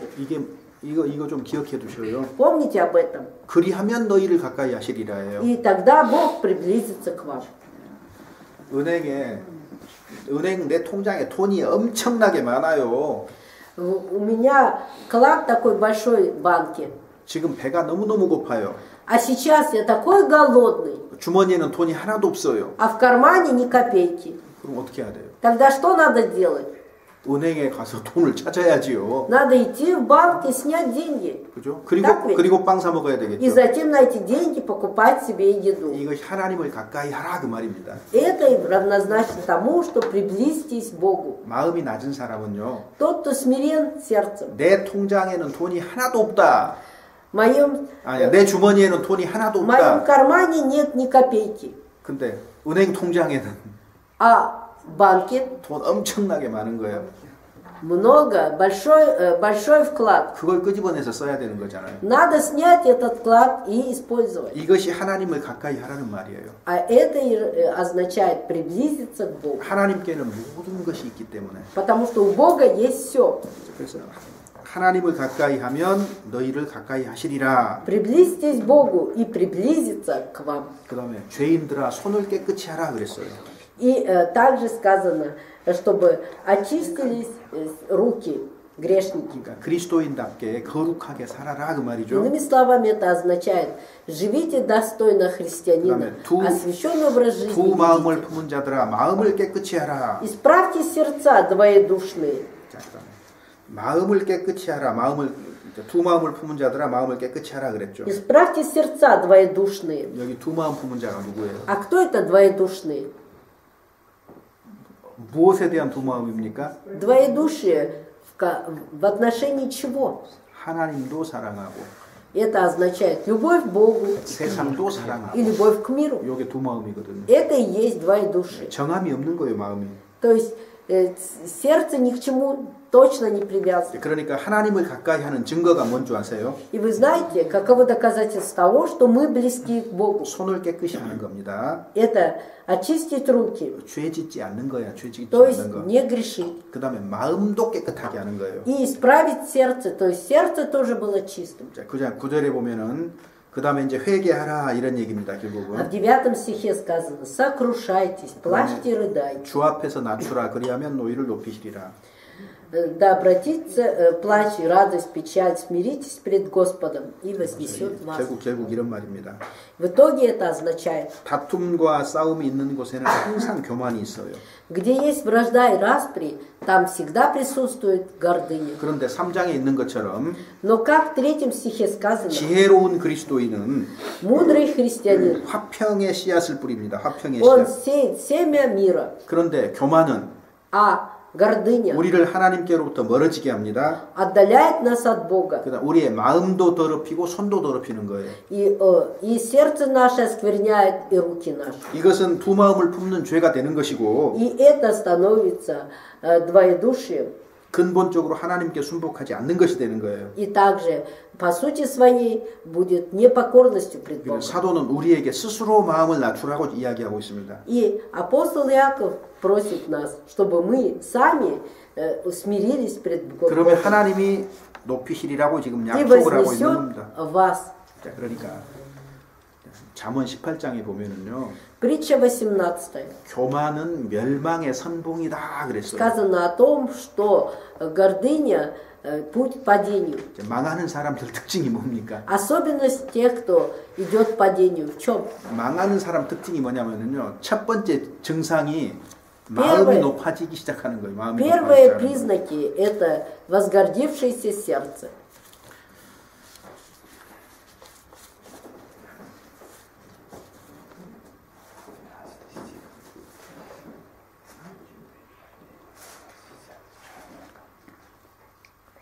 그 다음에 이제 본문 11절에서 12절입니다. И далее 11-12 стихи. Читаем 11-12 стихи. «Не злословьте друг друга, братья. Кто злословит брата или судит брата своего, тот злословит закон и судит закон. А если ты судишь закон, то ты не исполнитель закона, но судья. Един законодатель и судья, могущий спасти и погубить. А ты кто, который судишь другого?»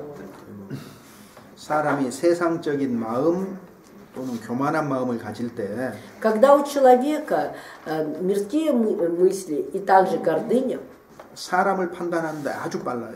он становится быстрым на осуждение людей. 형제들아 피차에 비방하지 말라. И поэтому сказано: братья, не судите, не судите брат брата. 이 편지를 받는 사람들은 서로 판단하고 비방하고 있었거든요.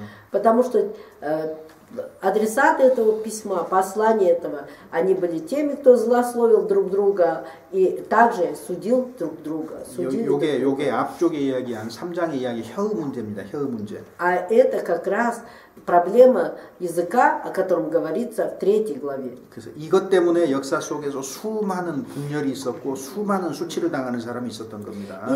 По этой причине в истории было много людей, которые потерпели крах и также постыдной кончине пришли. 우리는 누굽니까? А мы кто? 법을 세운 사람도 아니고 Мы не законодатели. 법을 재판하는 사람, 법으로 판단하는 사람도 아니에요. И мы не судьи. 판단의 유일한 권리는 하나님께 있는 겁니다. 하나님께. И единственный, кто может судить, это Бог. 그러니까 자기가 그리스도인이요. 모든 그리스도인은 다른 사람이 순종하느냐 하는 것에 그걸 보지 않고요. И большинство христиан не смотрят на то, повинуются люди, 자신을 순종하는 데 바친 거예요. 그러니까 должны себя отдавать на то, чтобы повиноваться. 이게 역사 속의 그리스도인들의 모습입니다. Это облик христиан в истории христиан. 다른 사람이 순종하느냐 안 하느냐 이걸 보는 것이 아니고 Не надо смотреть, другие повинуются или нет. 순종하는데 자기 자신 드리는 겁니다. А мы должны себя отдавать на повиновение Богу. 이렇게 되면 교회는 화평을 유지하게 돼요. Тогда в церкви будет мир. 근데 반대가 되면은요. А если наоборот мы поступаем? 자기를 순종하는데 드리지 않고 다른 사람들이 순종하는지 안 하는지만 보면 판단하고 비방하는 거죠. Если 분열에 мы 원인되는 겁니다. не отдавая себя на покорение Богу, а смотрим, наблюдаем за другими, покоряются они Богу или нет, то тогда мы становимся теми, кто только лишь начинает обсуждать других. 그래서 판단하거나 비판하지 않는 거 이거 신앙생활에서 아주 중요한 겁니다. И поэтому-то очень важно в жизни, вере нашей действительно ли бываем ли мы на месте судей и начинаем ли мы быть законодателями. 성경은요 그리스도인들에게 분별력을 가지라고 가르쳐, 분별하라고 Да, 가르칩니다. Библия учит нас, чтобы мы умели рассматривать, распознавать. 데살로니가전서 5장 21절 22절입니다. Первое послание Фессалоникийцам. Первое послание Фессалоникийцам. 5장 5 глава, 22절. 21-22 стих. 250 страница. Первое послание Фессалоникийцам, 5 глава, 21-22 стихи. 250 страница. Читаем. Все испытывайте, хорошего держитесь, удерживайтесь от всякого рода зла. 그 앞쪽에 보면 20절에 보면 애언을 멸시하지 말고 그랬죠. 20 стих гласит: пророчество не уничижайте. 범사에 헤아려서 좋은 것을 취하고 악은 모든 모양이라도 버리라. И все испытывайте, хорошего держитесь. 여기 지금 신약 성경에서 현재 우리 시대의 애언은 뭐예요? 현재 우리 И в 시대의 наше время что является пророчеством? 구약 시대의 애언이라는 거는 В ветхозаветное время пророчество. 앞으로 될 일을 말하는 겁니다. И это означало говорить, предрекать о том, что будет в будущем. 그다음에 사도들이 활동할 때는 А во времена деяний апостолов 지나가는 시기입니다. 과도기 새로운 시대로 넘어가는 시대예요. это было временем, когда от одного периода переходят к другому периоду. 그래서 앞으로 일을 말하는 것이기도 하고 Поэтому говорилось и о том, что в будущем будет. 또 한 가지는요. А еще одно. 애언이라는 것은 고린도전서에서 말하는 것처럼 Как в первом послании к Коринфянам сказано, пророчество 깨달은 마음으로 5마디 말을 하는 겁니다. это уже на понятном языке говорить 5 слов. 이게 애언이에요. Это и было пророчество. 우리 시대는요. А в наше время? 앞으로 되어질 일을 우리 스스로가 말할 필요가 아니죠. 앞으로 되어질 일을 새롭게 계시해 줄 이유가 있을까요, 없을까요? Если нам у нас причина о том, что будет, самим передавать, говорить, предсказывать. 아니, 하나님이 미래에 대한 계시를 우리한테 주시겠어요, 안 주시겠어요? Бог же ведь уже написал, дает Он ли новые как пророчества о будущем. 어떻게 생각하세요? Как вы думаете? 우리 시대에 애언자라는 사람들도 있는데 В наше время также есть пророки, да, которые называют себя пророками. 단순하게 그렇게 이름으로 부르기만 하면 좋은데 Если бы их только называли пророками, это еще хорошо. 자신을 통해서 하나님이 새로운 계시를 준다고 말하면 문제가 있는 거예요. Но когда они утверждают, что через них Бог новые откровения открывает, то это уже проблема. 그죠? Так ведь? 왜요? Почему?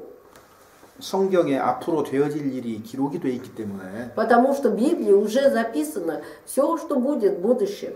성경은 역사를 기록하고 있습니다. В Библии содержится история. 이 세상의 시작부터 이 세상의 끝까지 어떻게 되어질 것이 다 얘기를 했기 때문에 Так как Бог уже рассказал о начале этого мира и о конце, 그리고 사람들이 알아야 되는 정도의 수준으로 얘기를 해놓은 거예요. и так как Он также изложил все это в той мере, в которой понятно Богу, людям, простите. 큰 틀에서 얘기를 했다고 말해요. 큰 틀에서 큰 그림으로. То есть Он развернул большую такую картину. 그래서 우리는 성경을 통해서 역사의 시작부터 끝까지 어떻게 진행될 것인지 큰 그림으로 알고 있어요. Поэтому мы через Библию от начала истории человечества до конца все можем рассмотреть уже в развернутом виде.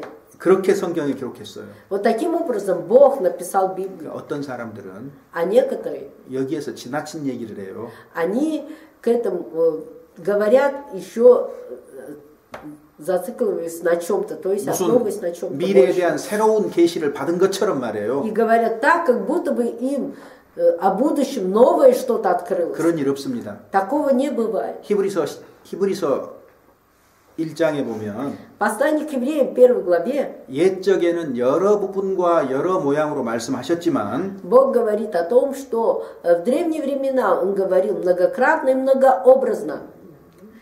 마지막 때에는요. А последние времена 이 모든 날 마지막에 아들로 우리에게 말씀하셨다. сказано, а в последние времена он говорит через Сына.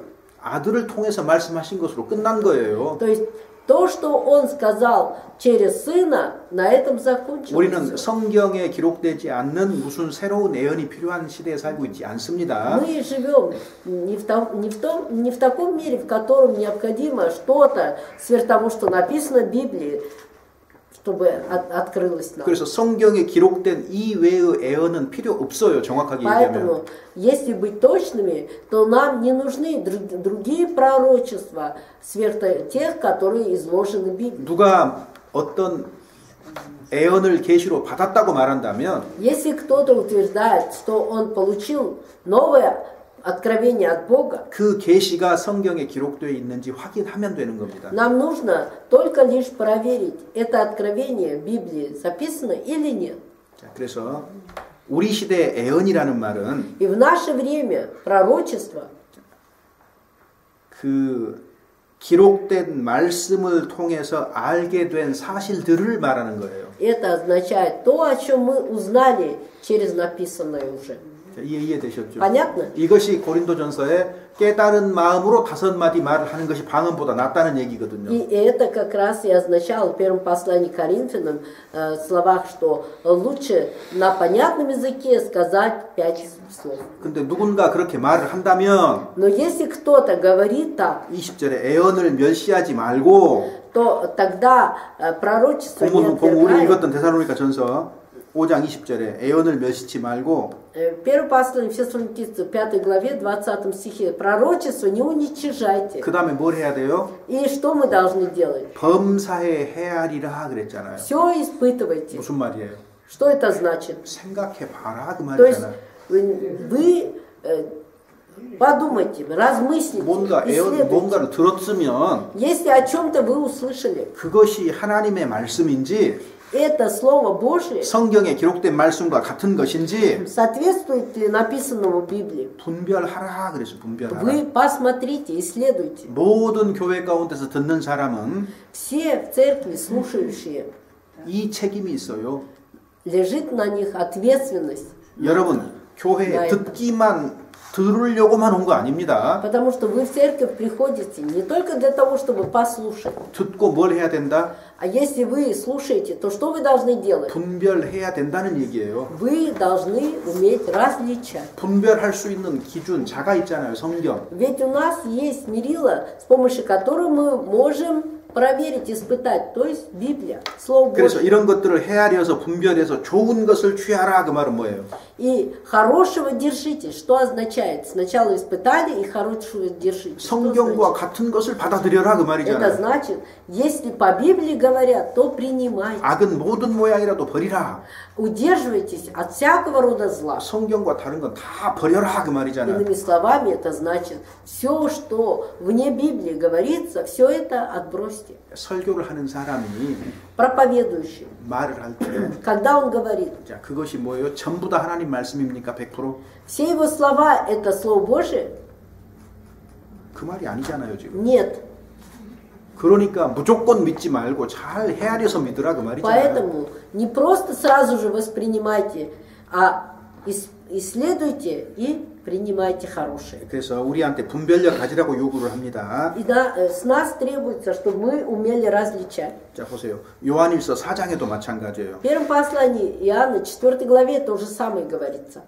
형제 영들을 다 믿지 말고 Не всякому духу доверяйте. 이 영들이 하나님께 속하였나 시험해 봐라. Испытайте, исследуйте, от Бога ли дух. 성경은요 무조건 받아들이라는 것이 В 없습니다. Библии нет такого, что говорят вам сам Бога, все сразу же воспринимайте. 우리의 책임을 강조하고 있어요. 우리의 책임. Подчеркивается о нашей ответственности. 그래서 분별하지 않으면 А если мы не различаем, 곁길로 가게 돼 있는 겁니다. то тогда мы свернем с правильного пути. 자, 그래서 우리가 그런데 이제 이런 말이 우리가 다른 사람의 마음이나 동기를 판단할 수 있다는 말이 아니에요. Но это не означает, что мы можем обсудить, оценить побуждений других людей. 먼저 자신을 돌아본 사람은 Человек, который сам себя рассмотрел, 다른 사람의 죄에 대해서 도울 수 있는 권리를 갖게 된다고 얘기하는 겁니다. он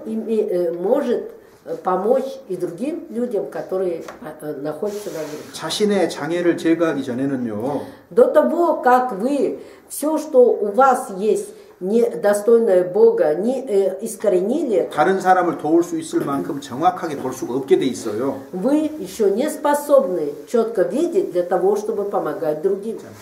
마태복음에 그 말 있죠. В 마태복음에. Благовестии от Матфея есть такие 네가 слова. 어찌하여 네 눈 속에 있는 들보는 보지 않고 형제의 눈에 있는 티를 보고 판단하느냐 그랬죠. Что ты судишь брата своего, не замечаешь 자, бревна в глазах 찾아봅시다. своих? 찾아봅시다. 아이고. 7장 7 глава Благовестия от Матфея, это 7 страница. 1절에서부터 5절까지입니다. С 1 по 5 стихи. 7 страница, 7 глава Благовестия от Матфея, с 1 по 5 стихи. Читаем. «Не судите, да не судимы будете, ибо каким судом судите, таким будете судимы, и какую меру мерите, такую и вам будут мерить. И что ты смотришь на сучок в глазе брата твоего, а бревна в твоем глазе не чувствуешь? Или как скажешь брату твоему, да я выну сучок из глаза твоего, а вот в твоем глазе бревно, лицемер, вынь прежде бревно из твоего глаза, и тогда увидишь, как вынуть сучок из глаза брата твоего». 비판을 받지 아니하려거든 비판하지 말라. Не судите, да не судимы 자, будете. 그러면서 형제의 눈 속에 있는 티는 보고 И 네 что 눈 ты 속에 смотришь? 있는 들보는 И что ты смотришь 깨닫지 на 못하는 сучок в 도다. глазе брата твоего, а бревна в твоем глазе не чувствуешь? 네 눈 속에 들보가 있는데 В твоем глазе бревно. 어떻게 형제한테 이렇게 저렇게 비판하겠느냐 그 Как ты 말이죠. можешь тогда судить брата 자, 보세요. своего? 내 눈에 들보가 있습니다. В моем глазе бревно. 잘 보여요? 안 보여요? Видно или не видно? 잘 안 보여요. Конечно, не видно. 이 말입니다, 지금. 눈에 작은 티끌 하나만 들어가도 Если даже одна маленькая соринка попадет в глаз, 잘 안 보이잖아요.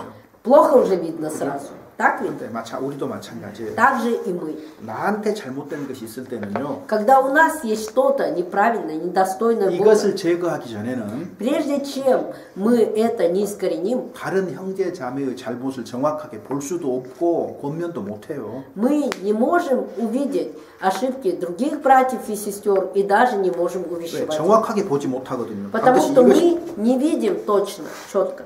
그래서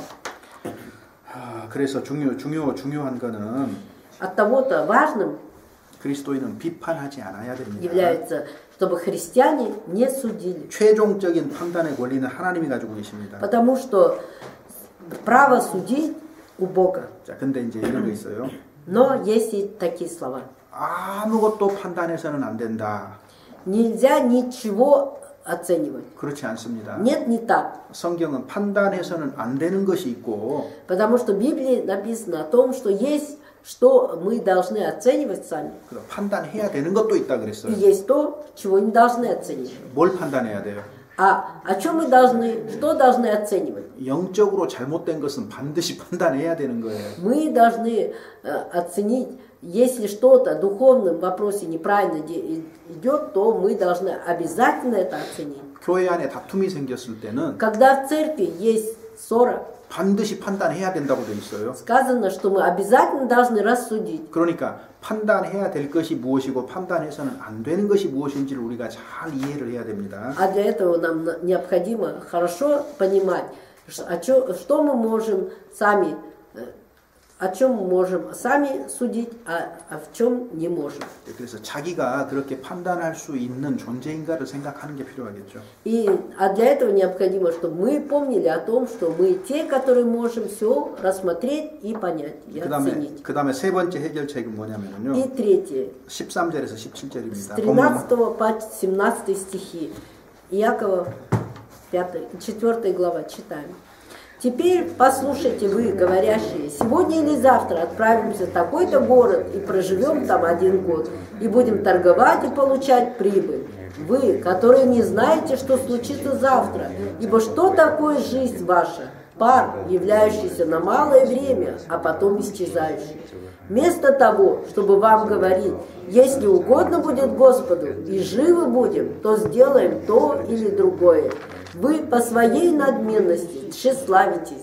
Всякое такое тщеславие есть зло. Итак, кто разумеет делать добро и не делает, тому грех. 자기를 믿어서는 안 된다는 얘기입니다. 자기를 То есть 믿어서는. нельзя доверяться самому себе.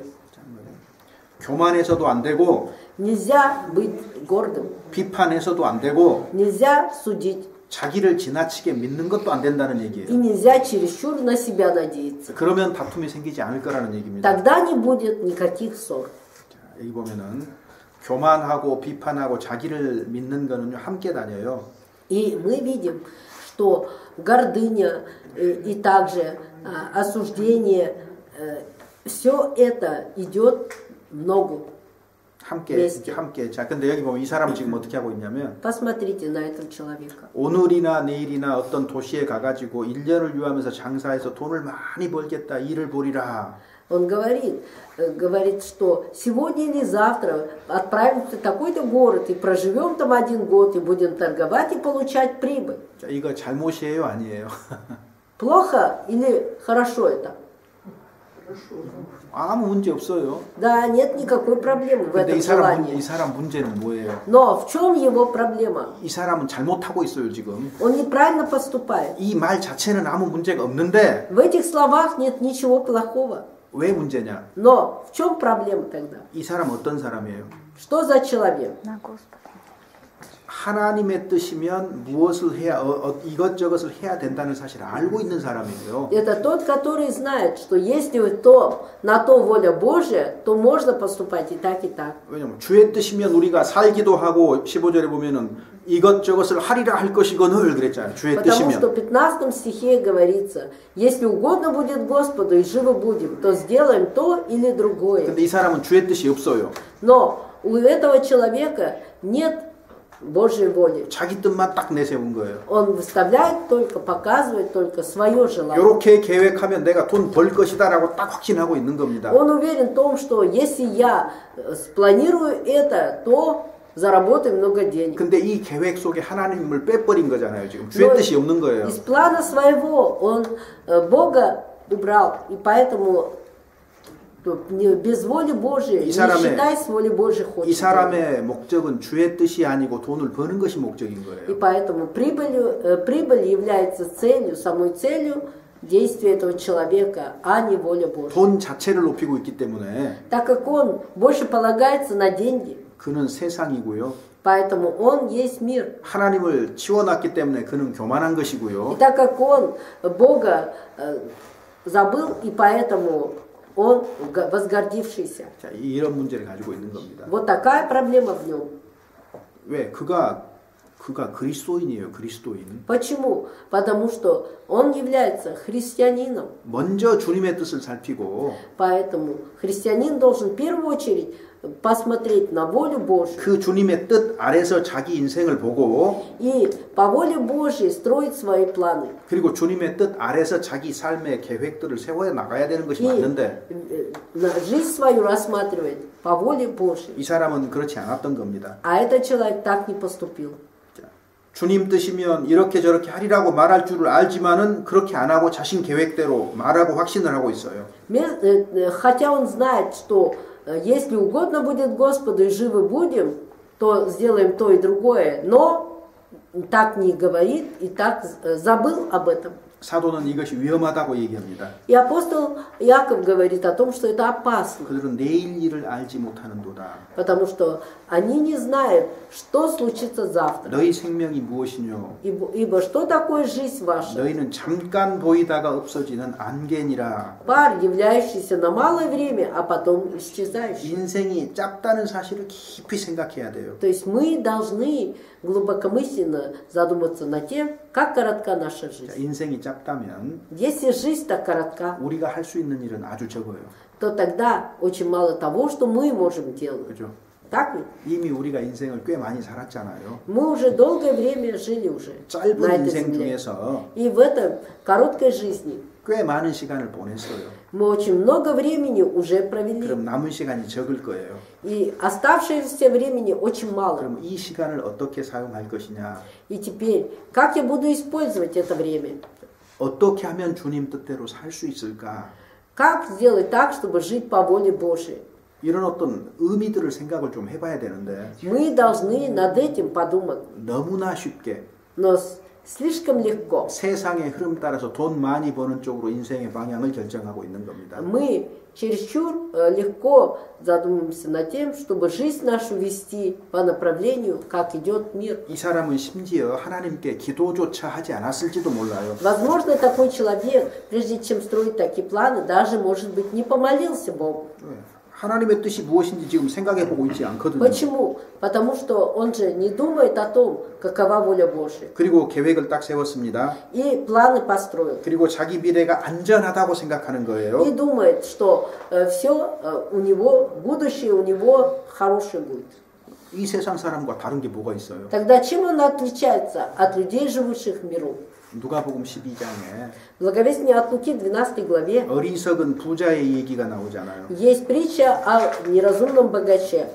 농사가 아주 잘 된 거예요. Урожай у него был большой, 그래서 창고가 너무 적어요. и житницы его стали малы. 큰 창고를 지었습니다. И поэтому он отстроил большие 곡식을 가득 채워 넣었어요. и заполнил все эти житницы урожаем. 얼마나 기분 좋았겠습니까? Как радостно было ему. 그가 말합니다. И он говорит, 내 영혼아, душа моя, 내가 여러 해 쓸 물건을 쌓아두었으니 я накопил много добра. 먹고 마시고 즐기자 하리라. Ешь, пей, веселись. 세상 사람들이 원하는 거잖아요.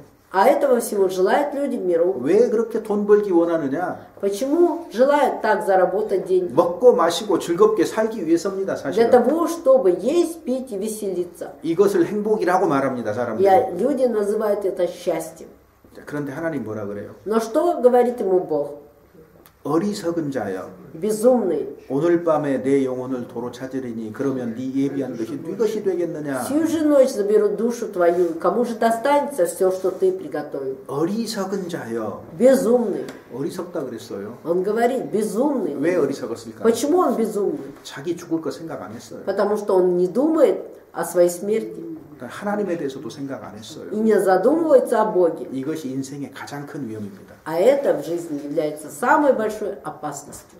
인생에서 가장 어리석은 사람의 특징이 뭐냐? Особенность самых неразумных людей в этом мире. 자기 죽음에 대해서 생각하지 않는 Тот, кто не 사람입니다. задумывается о своей смерти. 그 사람들 하는 얘기가 있어요. И есть то, что они говорят. 죽은 다음에 어떤 일이 있을지 내가 모르잖아. Я же не знаю, что будет после смерти. 이렇게 말해요. Так говорят. 그러니까 살아있는 동안에 즐겁게 살자는 거예요. Поэтому, пока я жив, надо жить, веселиться. 한 번 죽는 것은 사람에게 정하신 것이요. Как однажды каждому умереть, 그 후에는 심판이 있으리니. а потом суд. 죽은 다음에 어떤 일이 있을지 성경 다 말하고 있어요. Библия уже говорит о том, что будет после смерти. 하나님 딱 생각 안 하는 겁니다. Они не думают о Боге. 하나님이 우리를 창조하셨으니까 Бог создал нас. 하나님을 섬기도록 지음을 받은 건데 Мы созданы, чтобы почитать Бога. 인생에서 하나님 빼버리고 Но мы в своей жизни Бога убрали. в своей 인생의 жизни. 끝인 죽음 빼버리고 И также забыли о смерти. 그 사람 인생은요 어떤 풍족한 부자가 돼도 어리석은 사람에 불과한 거예요. И поэтому жизнь такого человека, каким бы он богатым не был, не разумен. 자기에 대해서는 부요했는데 Разбогател для себя. 하나님에 대해서는 너무 가난한 사람이잖아요. А для Бога он нищ. 그래서 결국은 모든 것을 다 잃어요. В итоге он потерял все. 그 죽으면은요 Когда умрет, 일가 페이카도 못 가지고 갑니다. 일가 он 페이카. даже ни копейки не сможет взять с собой. 자기를 위해서 돈을 벌었는데 Для себя забогател. 그 돈 누가 써요? Но кто будет пользоваться этим? 자기는 못 써요. Сам он не сможет использовать. 다른 사람들이 쓴다니까요. А другие будут пользоваться этим. 그죠? Так ведь? 자, 그래서 여기 17장이 이 4장 전체의 요약입니다. 17 стих 17 как раз, 17 стих сокращенно говорит, подытоживает все, о чем говорится в 4 главе. Давайте прочитаем. Итак, кто разумеет делать добро и не делает, тому грех. 우리는 고의적인 행위로 범죄하기도 합니다. Мы иногда сознательно грешим, 그런데 가볍게 여겨서 죄를 짓기도 합니다. а иногда по легкомыслию своему грешим. 우리가 행하는 것만이 죄가 아니에요. Не только наши дела грех. 행하지 않는 것도 죄라고 성경은 말합니다. Библия говорит, даже то, что мы не сделали, грех. 인생은 너무 짧아가지고 Так как 짧아서 жизнь 낭비하도록 내버려두면 안 되는 겁니다. Слишком коротка, поэтому нельзя время попусту тратить. 주님 재림하시기 전에 До пришествия Господа 그리스도를 위해서 우리의 삶을 계산해 봐야만 되는 거예요. мы должны свою жизнь в соответствии с Господом исчислить. 그리고 가장 진실한 역사적인 사실을 그래서 5장에서 말하는 거예요. И поэтому в 5 главе говорится о 가장 진실한 사실. самой истине жизни. 그게 뭐예요? Что это? 예수 그리스도가 다시 오신다. То, что Иисус Христос вновь придет. 그래서 예수 그리스도가 다시 오신다는 그 관점에서 자기의 그리스도인으로서의 삶을 돌아보기를 사도 야고보가 원하는 겁니다. И апостол Иаков желает, чтобы мы, основываясь на втором пришествии Иисуса Христа, рассмотрели свою жизнь. 그래서 마지막 5장은 재림을 중심으로 얘기를 하고 있는 겁니다. Поэтому 5 глава основана на втором пришествии. 그래서 여기 야고보서 5장 이제 읽어오시면 다음 시간에도 같이 공부하겠습니다. И послание Иакова, пожалуйста, прочитайте, и через субботу мы встретимся. Через субботу, не забудьте. Следующая суббота не будет? Не будет. 질문 Следующий у нас не 있으신가요? будет. 다음 주일에는 저희가 빼째르 교회 전도 집회입니다. 30 сентября будет семинарские занятия в Санкт-Петербурге, которые будет проводить пастор. 그래서 아마 그때는 그 주일에 세르게이 목사님이 여기 오셔서 설교하실 거예요. А 1 октября, воскресенье, проповедовать будет пастор Сергей. 저하고 이렇게 교대해서 오실 겁니다. То есть пастор едет в Санкт-Петербург проводить семинарские занятия, а Сергей вместо него приедет в Москву, будет проводить воскресную проповедь. 질문 있으신가요? Вопросы есть? Нет. 없으면은 Давайте помолимся. 같이 식사하고 기도하고 같이 식사하시고요. Помолимся и пообедаем. 자, 그리고 한 가지만 미리 И 광고할게요. еще одно объявление я сделаю. 저쪽에 저쪽 보시면은 뭐 만들고 있지요. Вы видите, у нас сейчас вот Да. Очень хорошо. стройка идет. 자, 침례장을 만들고 В 있습니다. баптисферию готовят. 그래서 내일 침례하기로 했는데 2주만 연기하겠습니다. Мы хотели завтра провести крещение, но Ничего страшного. так как не подготовлено, мы перенесем на 2 недели. 그래서 그냥 튜브에서 하는 Отодвинем на 2 것보다는 недели. 완성해서 이렇게 하는 것이 좋을 것 같습니다. 그래서 чем, 침례하실 분들에게 알려주시기 바랍니다. Чем покупать еще один надувной бассейн, когда мы отстроим уже этот баптисферию, то тогда там и будем. А с подогревом будет? Подогрев? Без подогрева. Почему? 따뜻함을 받을 수 있어요. 따뜻함을 Если 받을 хотите, мы Подогрев. Нет проблем. Хотя без подогрева Потому что нет холодно. проблем. Нет проблем. горячую воду залить и все. А она остывает быстро. 걱정하지 Не 마세요. волнуйтесь. Если одну 왜냐하면 горячую 물 온도 воду, 조절할 수 있습니다. да, установим температуру. 기도하겠습니다. Помолимся. 하나님 감사합니다. Боже, благодарим Тебя. 하나님의 말씀을 올바로 분별하고 그 말씀에 순종하는 삶을 살아가도록 일깨워 주시고 인도하여 주시옵소서. Боже, помоги нам, правильно понимая Твои слова, мы повиновались Твоему Слову и жили по Слову Твоему. 더욱더 주님의 뜻에 순종하는 삶을 살아가도록 인도하여 주시옵소서. Чтобы мы все более, покоряя Слову Твоему, могли жить, Боже, направляй нас. 주님 다시 만날 때까지 우리의 삶을 통해서 하나님의 영광이 나타나게 하여 주시옵소서. До дня встречи с Тобой, Боже, помоги через нашу жизнь, чтобы являлась слава Твоя. 우리를 구속하시고 부활하신 주 예수님 이름으로 기도드립니다. Именем Господа нашего Иисуса Христа, совершившего наше спасение и воскресшего, мы возносим эту молитву. Аминь. Следующая суббота будет 30.